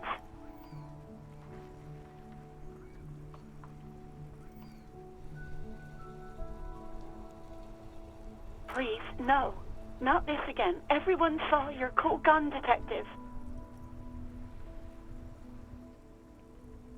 You were trying to impress some people with it. Everyone was eating and... You were waving it around in everyone's face, begging them to describe it. You said it calms you, and then you started making suicide jokes. It got pretty graphic. Oh, those again. I have been trying to wean you off them. You know, when you put your gun, your actual gun, on your temple and pretend to shoot your brains out, off of that, people don't like that. I remember this.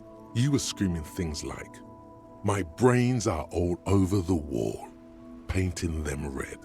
I won't be seeing it, 'cause these are my brains. I can't see without my brains. Very nice visuals there.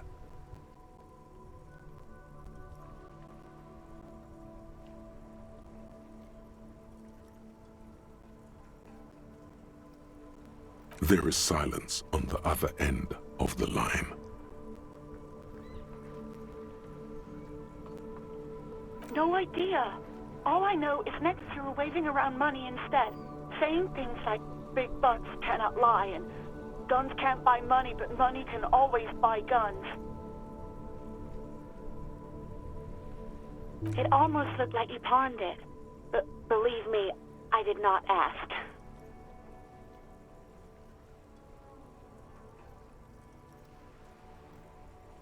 I do hope so. Please don't call me again. Bye.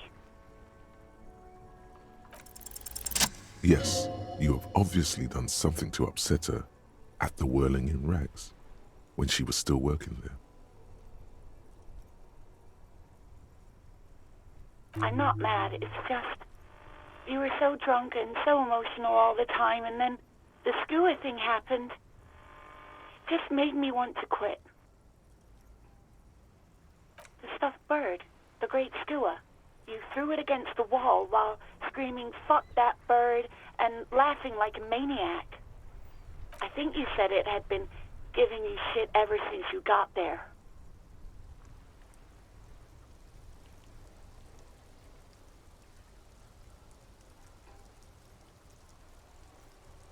It was a pretty bird, there since I started working in whirling. I really liked her.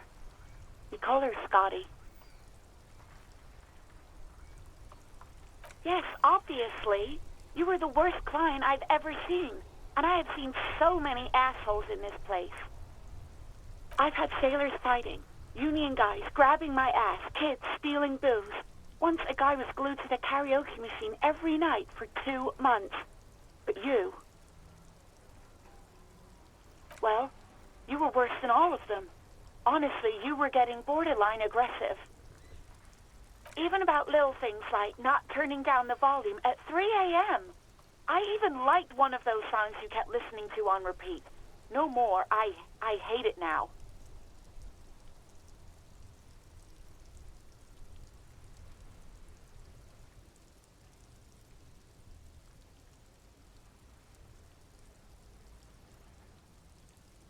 We Go On by the O.O. I can't listen to it anymore. You've turned it into a parody. Then there was your room, your project, an experiment to see how bad it can get in there. I tried to send the cleaner, but you wouldn't let me, threatened to make me understand. I had no idea what you meant, and I don't want to know. And then you screamed something about how you're actually a real cool guy, and no one understands it. One of the coolest guys there is. The coolest guy in Jamrock. Something about disco, too.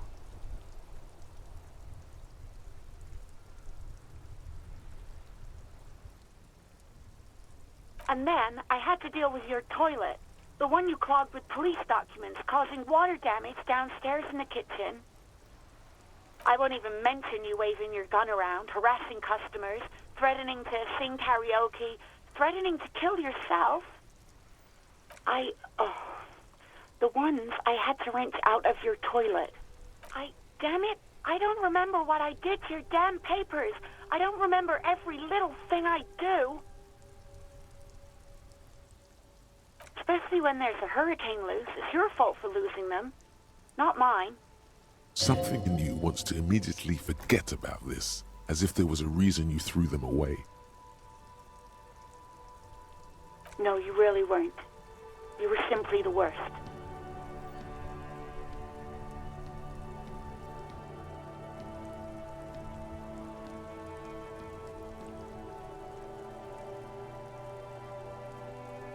God, I knew I shouldn't have brought it up. Just try not to call me again, and let's pretend it never happened.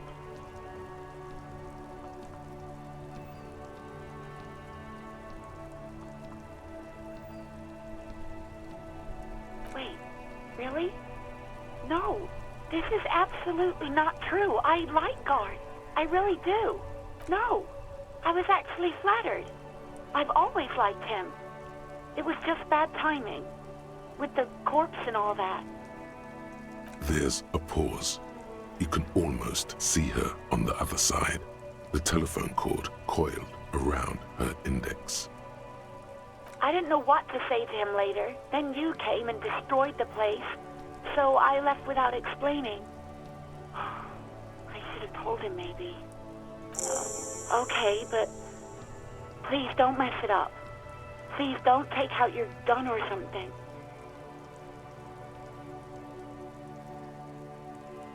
All sorts of things. From disco, rock too. So much disco and rock. Yes, that's the one you like to sing along to the most. The later it got, the more that one came on. Interesting. You still have to find a copy though, before you can blast it. You hear a sigh of relief on the other end of the radio. Anything else I can help you with, officer?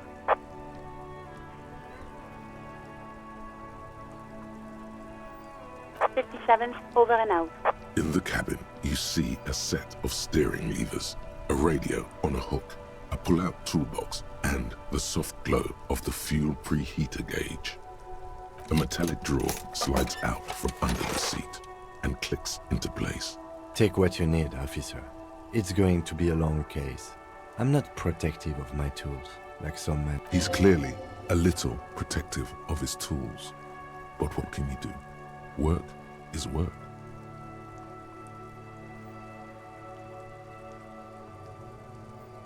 The pry bar feels nice and cold in your hand, useful for opening all sorts of doors and lids. The handles are long and sleek. Snap, snap, go the cutters in your... It's robust, lets you see things. The pull-out toolbox slides back into its nest. Preheater gauge, the white suede feels luxurious under the touch, and the metal clutch handle so very familiar in your palm. As you tap on the gauge, the indicator pin jerks as if startled. It's in the large orange sector, indicating that There's no use pressing the heat button. It won't start without the ignition key. Translation. We're not going anywhere right now. Alternative translation. Don't even think you can drive my MC.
There are several footprints in the mud, left by work boots, anywhere from...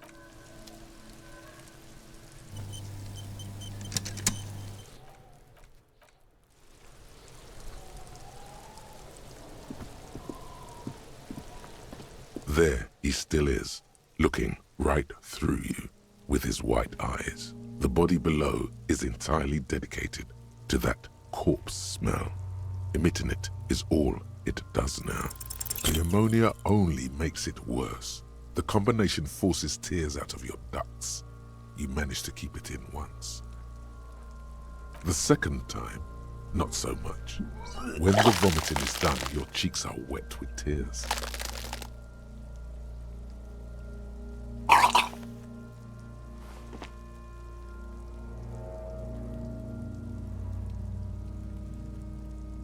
Nor does the wind right now.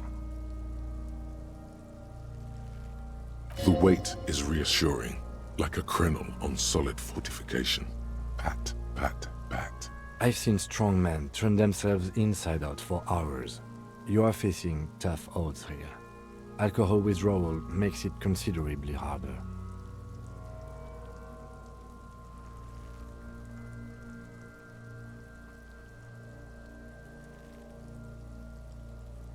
That's probably a good idea. Clear our head. But before we can do that, you need to get your shit together.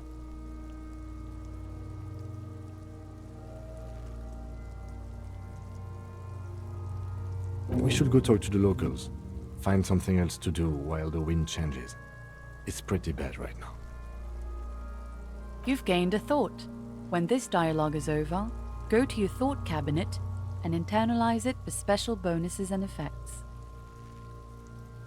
Give it half an hour. Get yourself together. Then come back and have another go.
There he still is, looking.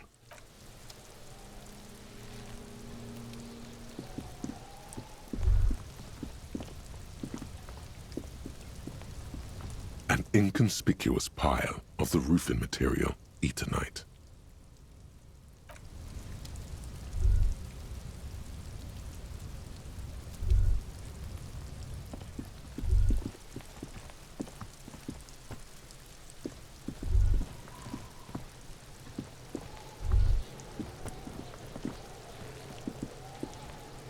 This trash container is locked. There's something in there, not necessarily connected to the case, but still. The body is downwind from here. Maybe you prefer the smell of garbage to the smell of death. Trash, food waste from the cafeteria. They lock these containers to keep the derelicts from flocking in. Could be evidence too.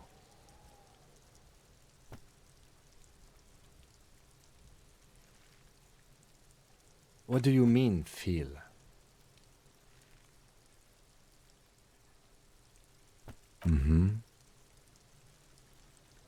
We could try using a pry bar, the one you took from my motor carriage, or we could ask for a key from the manager of the Whirling in Rags. He probably has one. He might also have information. This is better than the pry bar idea.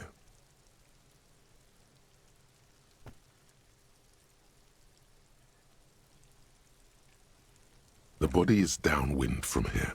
Maybe you prefer the smell of garbage to the smell of death. The lieutenant leans in to inspect the lock.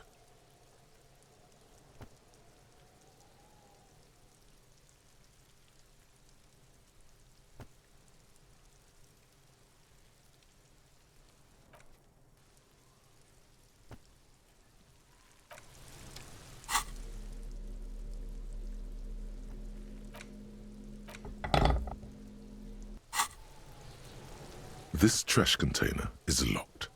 The sliding lid has a padlock that says, Whirling in Rags. Force time isn't happening.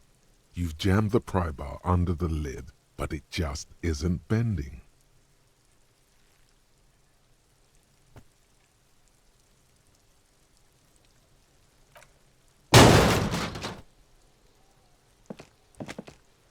Unsatisfying. Hurtful. You hear a ringing sound, but not quite hollow. The quality of metal is not the problem. From what I see, it's sturdy enough. There's a creaking sound as the pry bar slips under the lid. You hang from it like a moron, huffing and puffing. Clearly the technique is... Let's ask the manager for the key. This is clearly not working.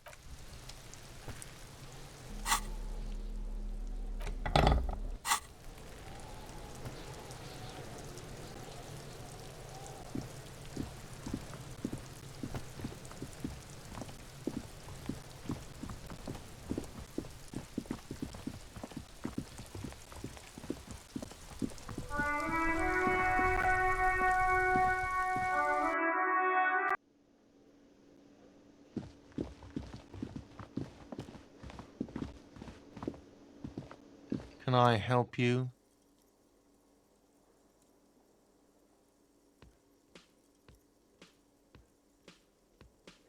Mine? No, it belongs to the Whirling in Rags. Thank you for clearing that up. Why do you keep the container locked? Why? To keep the hobos and drunks out. That's why. And the neighbors too. I thought as much. And are you the only party with access to the trash container? Well, yes. Us and the garbage disposal company. It seems a little callous, doesn't it? Something stirs in you. Prod at him and find out. What do you need them for? It concerns the case. Please cooperate. Just bring them back once you're done, please.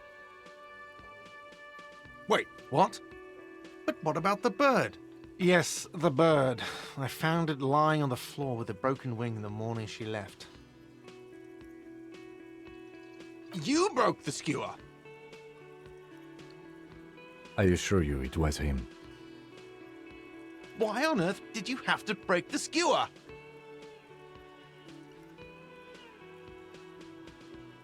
I can't believe it. I was so sure it was Sylvie.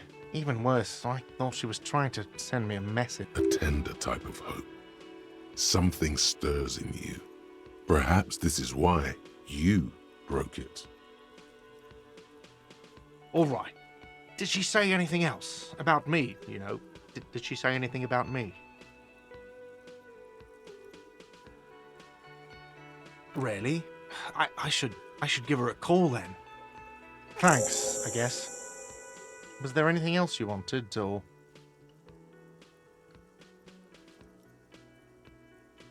What thing?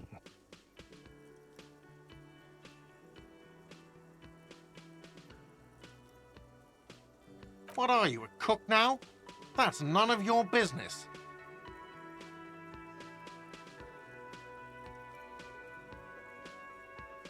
He wasn't pan-fried, he was lynched. What could the kitchen possibly have to do with... Fine, okay. The kitchen is closed until 1 p.m. because the cook is working. You can snoop around after that, if you must. Yes, not the whole damn union, thank God. Just the nastiest and loudest faction. They come here in the evenings. Dumb, unruly types. Think they're big shit. But we should find out who this Lord faction is, occupying the booth. Loudness means talkative, and we need info. We don't. We have to wait. They'll show up sooner or later. Men get hungry, even striking men. If not today, then they'll be here tomorrow. There are these things called days. You sleep between them. He's saying they'll come after you've slept. What? By the way, you should come back to this thing-based questionnaire if you see anything interesting in the whirling later. Absolutely out of the... Absolutely in the question. First, your body is ready, sire.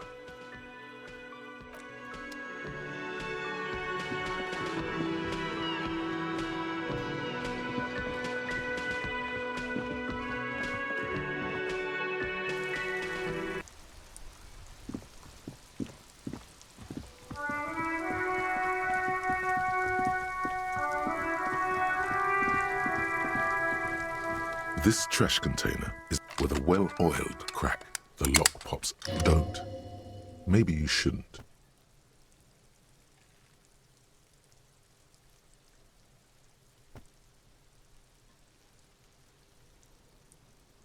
There is, but you won't like it. Sweat forms on your brow. The smell of rotten food rises to greet you. You see soggy cartons, dirty rags, and organic waste. We're just in time. This hasn't been emptied for over a week. You see milk and egg rest with one broken egg in it. Some pasta wrapper. A box falls into pieces in your hands. Batiste Soleil cereal. There are plastic pasta. Among the threadbare kitchen towels, something catches your eye. As the legs of the slime-covered jeans begin to unspool from the garbage, a rank corpse smell fills. The victim's clothes? Cadaverine odor is faint. If these belong to the deceased, they were removed when he was still in the early stages of decay. Drop them in here, officer.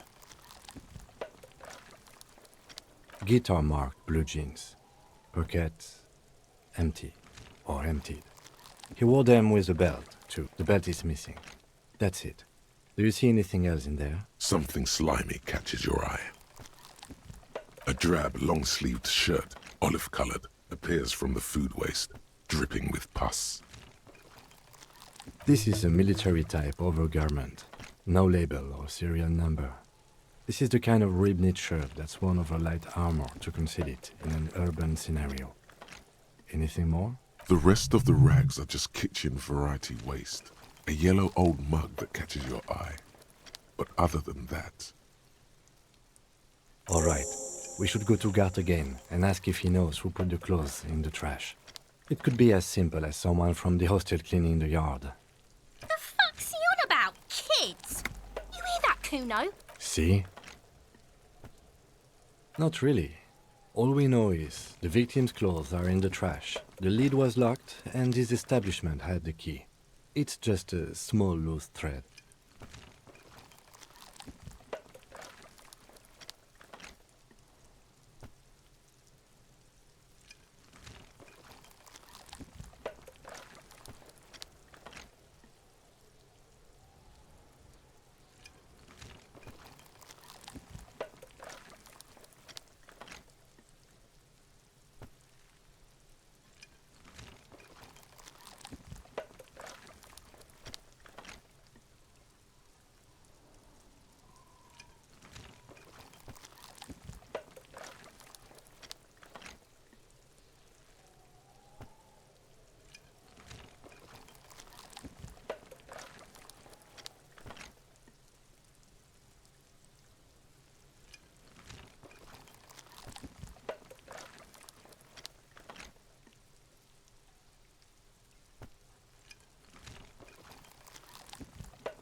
The lieutenant nods, then looks back into the trash container. It's just organic waste, cold and slimy on your hands. Apple and potato peels mostly. Unidentified sludge and the occasional chicken bone thrown in for good measure. But hey.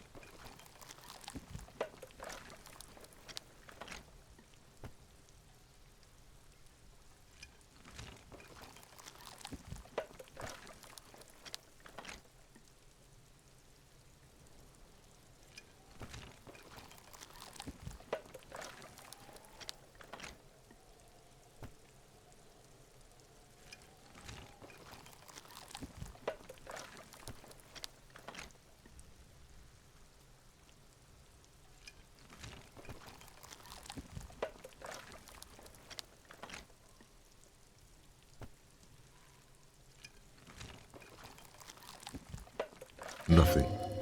It's nothing. Nothing more to see here.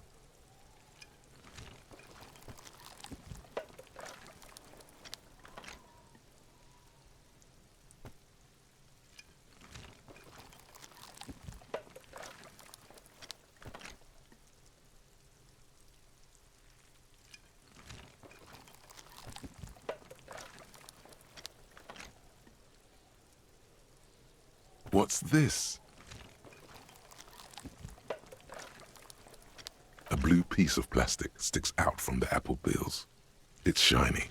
Looks like the corner of something. Something larger. A clipboard. A blue plastic clipboard with moist papers hanging from it. They look badly damaged, but you can still make out forms and notes. Officer, is that your paperwork?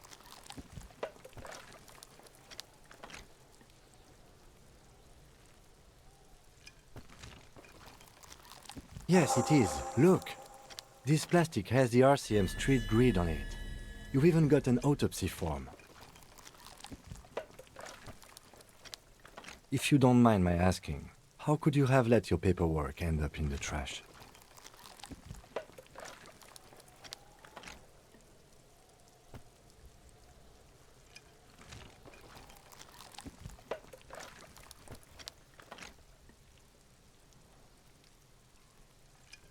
Well,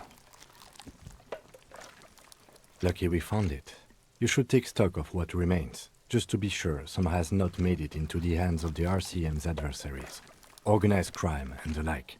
There might have been police secrets in your notes. It would also not hurt to start taking notes on the case. Now, tell me what your eagle eyes see. Or are we finished? Some items, such as the ledger you found, are interactable. Go to your inventory and select the Interact tab to read your paperwork.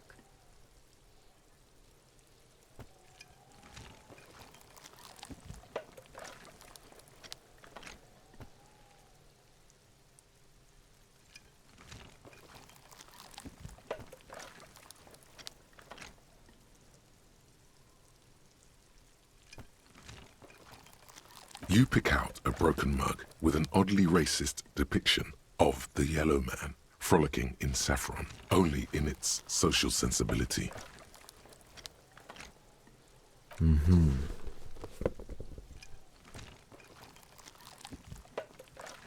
You've acquired an interactable item. Investigate this item further by going to the Interact tab in your inventory. The container sounds a muffled gong.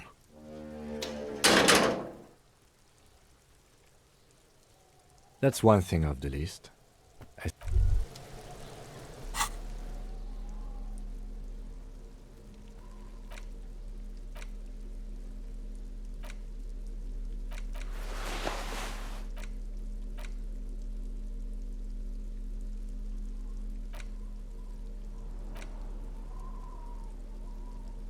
It's the ledger you found in the trash. A pitiful cabbage of white and yellow papers hanging from plastic board, barely held together by a metal clip. This sad display is made complete by the faint smell of urinal cleaner. There's a piece of toilet paper, or is it cleaning tissue? No, it's toilet paper, desperately sticking to the back of the blue plastic clipboard. It's a metaphor for you. Below the pathetics, terror. Do not look into its blue heart. It's just toilet paper sticking to the back of the plastic clipboard. You can take it off if you want. Still wet, the toilet paper peels off the plastic easily. All you have to do is shake it off with your finger and voila! The ledger now looks marginally better. An aluminium block runs the width of the board, biting down on the paperwork. Its crocodile teeth are the only thing keeping the papers together. A regular pencil, the tip worn down to nothing, the surface is interrupted by a silvery sticker. It's rectangular, sparkling with iridescence. You don't know how you didn't notice it before. What? That thing. It's a halogen watermark. We use it for adding information to RCM property. It depends. Aside from an anti-counterfeiting stamp, mine has my station number and address. Maybe yours will have how many cases you've solved. How many years you've been on the force, he's thinking. It'll have that. Any capable light with the right wavelength will do.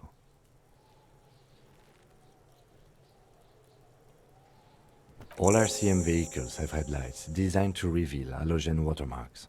Mine too. This means you can read the watermarks if you just turn the lights on. Okay.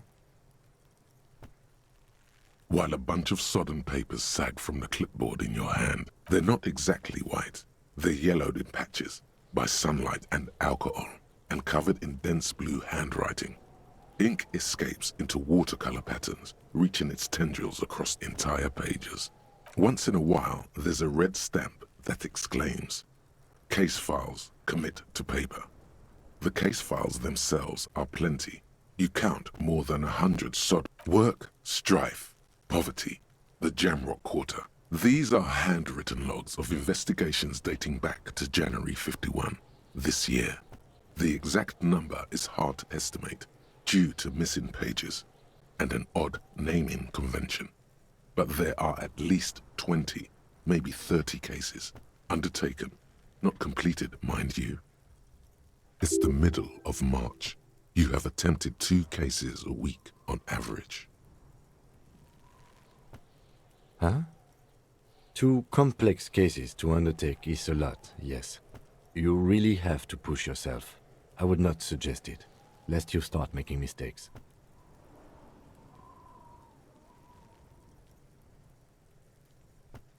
Two? That's a lot. I didn't mean to say you are making mistakes, by the way.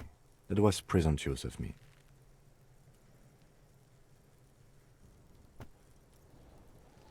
That's okay. We all do, sooner or later.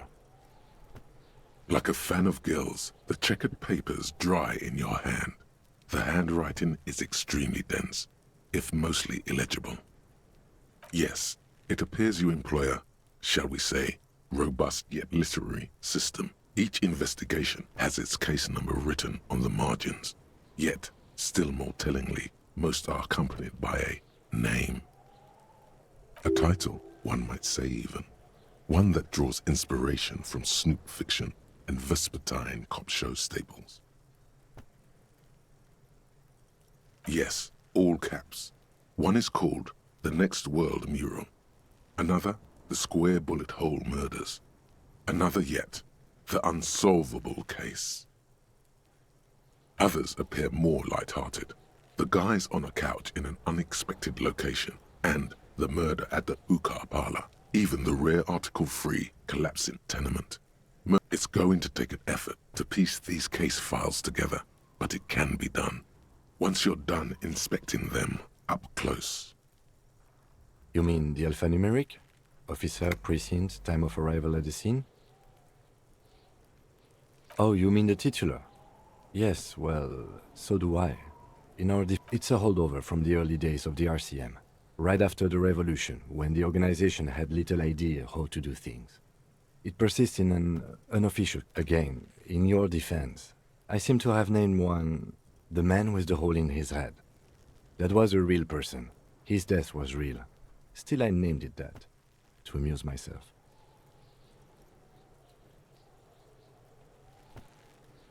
I pray his loved ones never find out. Rail spiked through the head. He died. It was a workplace accident. There is, for precisely one more. 15 pages near the end remain untouched by the damage. The checkered grid forms a structure of passages. Once all the tasks are accomplished, the case is complete.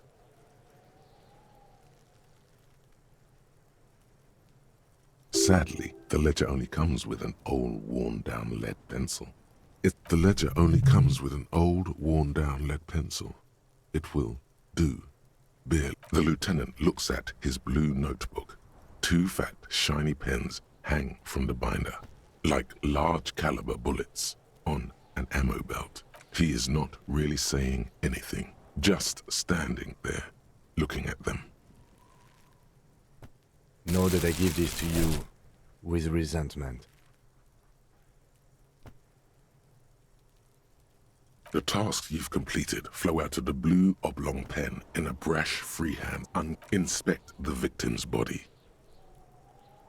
Interview the cafeteria manager. It's not exactly poetry, but poetry would be out of place. A satisfying slash sounds across things to be done and things already done. The composition of reality. This is an extremely useful tool for a detective of the citizens' militia. Now all that remains is to name the case. No, actually. Any ideas?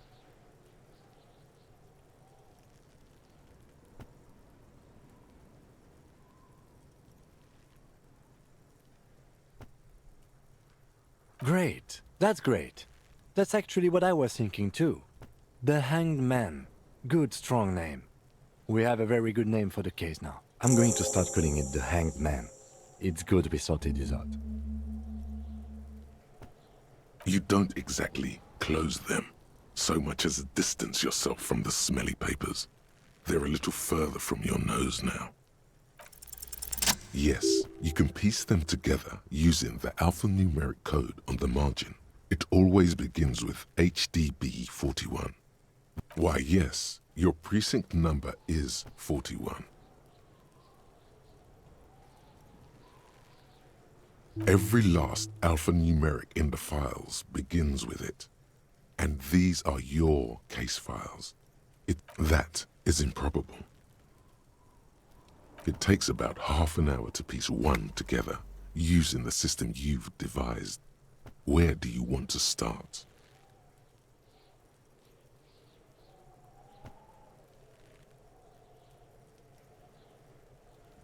Not much has changed in the meanwhile. A bunch of sodden papers still sags from the clipboard.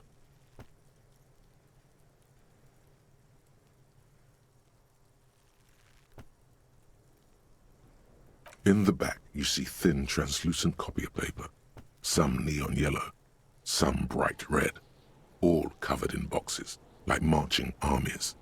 These look like official forms, then rip them from the binder and hand them out, according to type of form. 3. The topmost are misconduct fines, the middle ones are station calls, and the bottommost are field. You don't have to be an intellectual giant to do police work.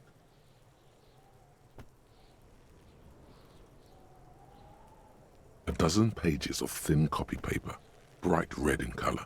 You see the parameters of a deceased human form waiting to be filled in. Age, sex, condition of internal organs. These are quite sinister in turn. They give a date and time for the person to appear at the specified precinct police station. Below the call are the criminal charges you risk by not appearing. A monetary penalization ranging from 20 to 250 real. Severe cases allow for 1,000 real, but they appear pleasantly vague. Yes, all that remains now is to fill those forms and hand them to people. Fines for wrongdoers, interview requests for bad guys, and field autopsies to dead guys. The rest of the stinking cellulose is much worse for wear. Being sandwiched between the board and the rest of the paperwork it's made of dark blue plastic, hard enough to beat someone to submission with. The edges are rounded, however. The U4 size board feels thick and heavy in your hand. Light shimmers on its wet surface. On the back you see the embossed letters, RCM. Blue. The blue heart. Don't look into it. Something rattles inside, ever so lightly. Is there a hidden compartment? Permeables. It's not hidden per se. The compartment is made for permeable material. The plastic shimmers like lapis lazuli, but it is not see-through. You cannot... With your hands, U4-sized pages hang from the clip, screwed to the top of the board.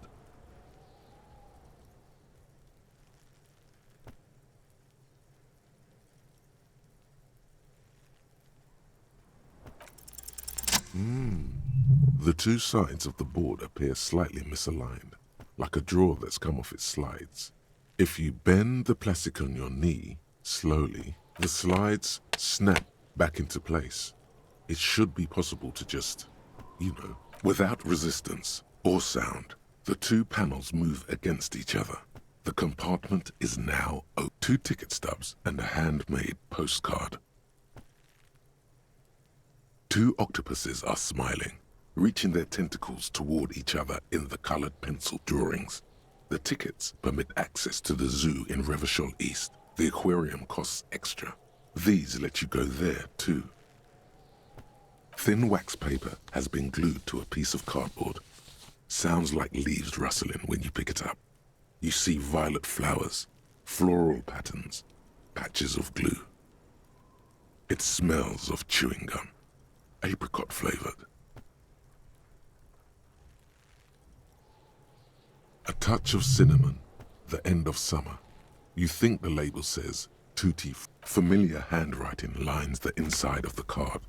Looped, round letter. A young woman in her 20s.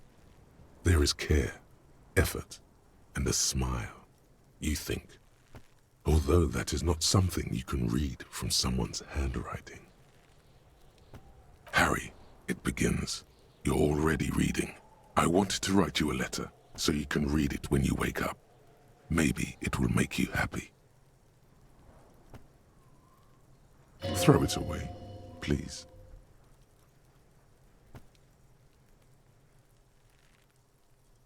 Your hand shakes holding the card. Every morning when I step out and you're asleep behind me, it says, I find a little piece of sadness in every step I take. It grows. By the time I reach the fuel station, it has filled me entirely. I step onto the light rail and look back. Sparks fall from the bow collector. You. Every step I take will get lighter. It almost makes me run. Sometimes I do. I can't believe I met you. I can't believe the happiness I feel with you. You have a vast, vast soul, and I will always, always, always come back to it. Kisses, kisses, kisses. You feel the air sucked out of your lungs and the blood sucked out of your head. Everything around you gets dark. Small white dots appear. You feel the ledger slip from your hand.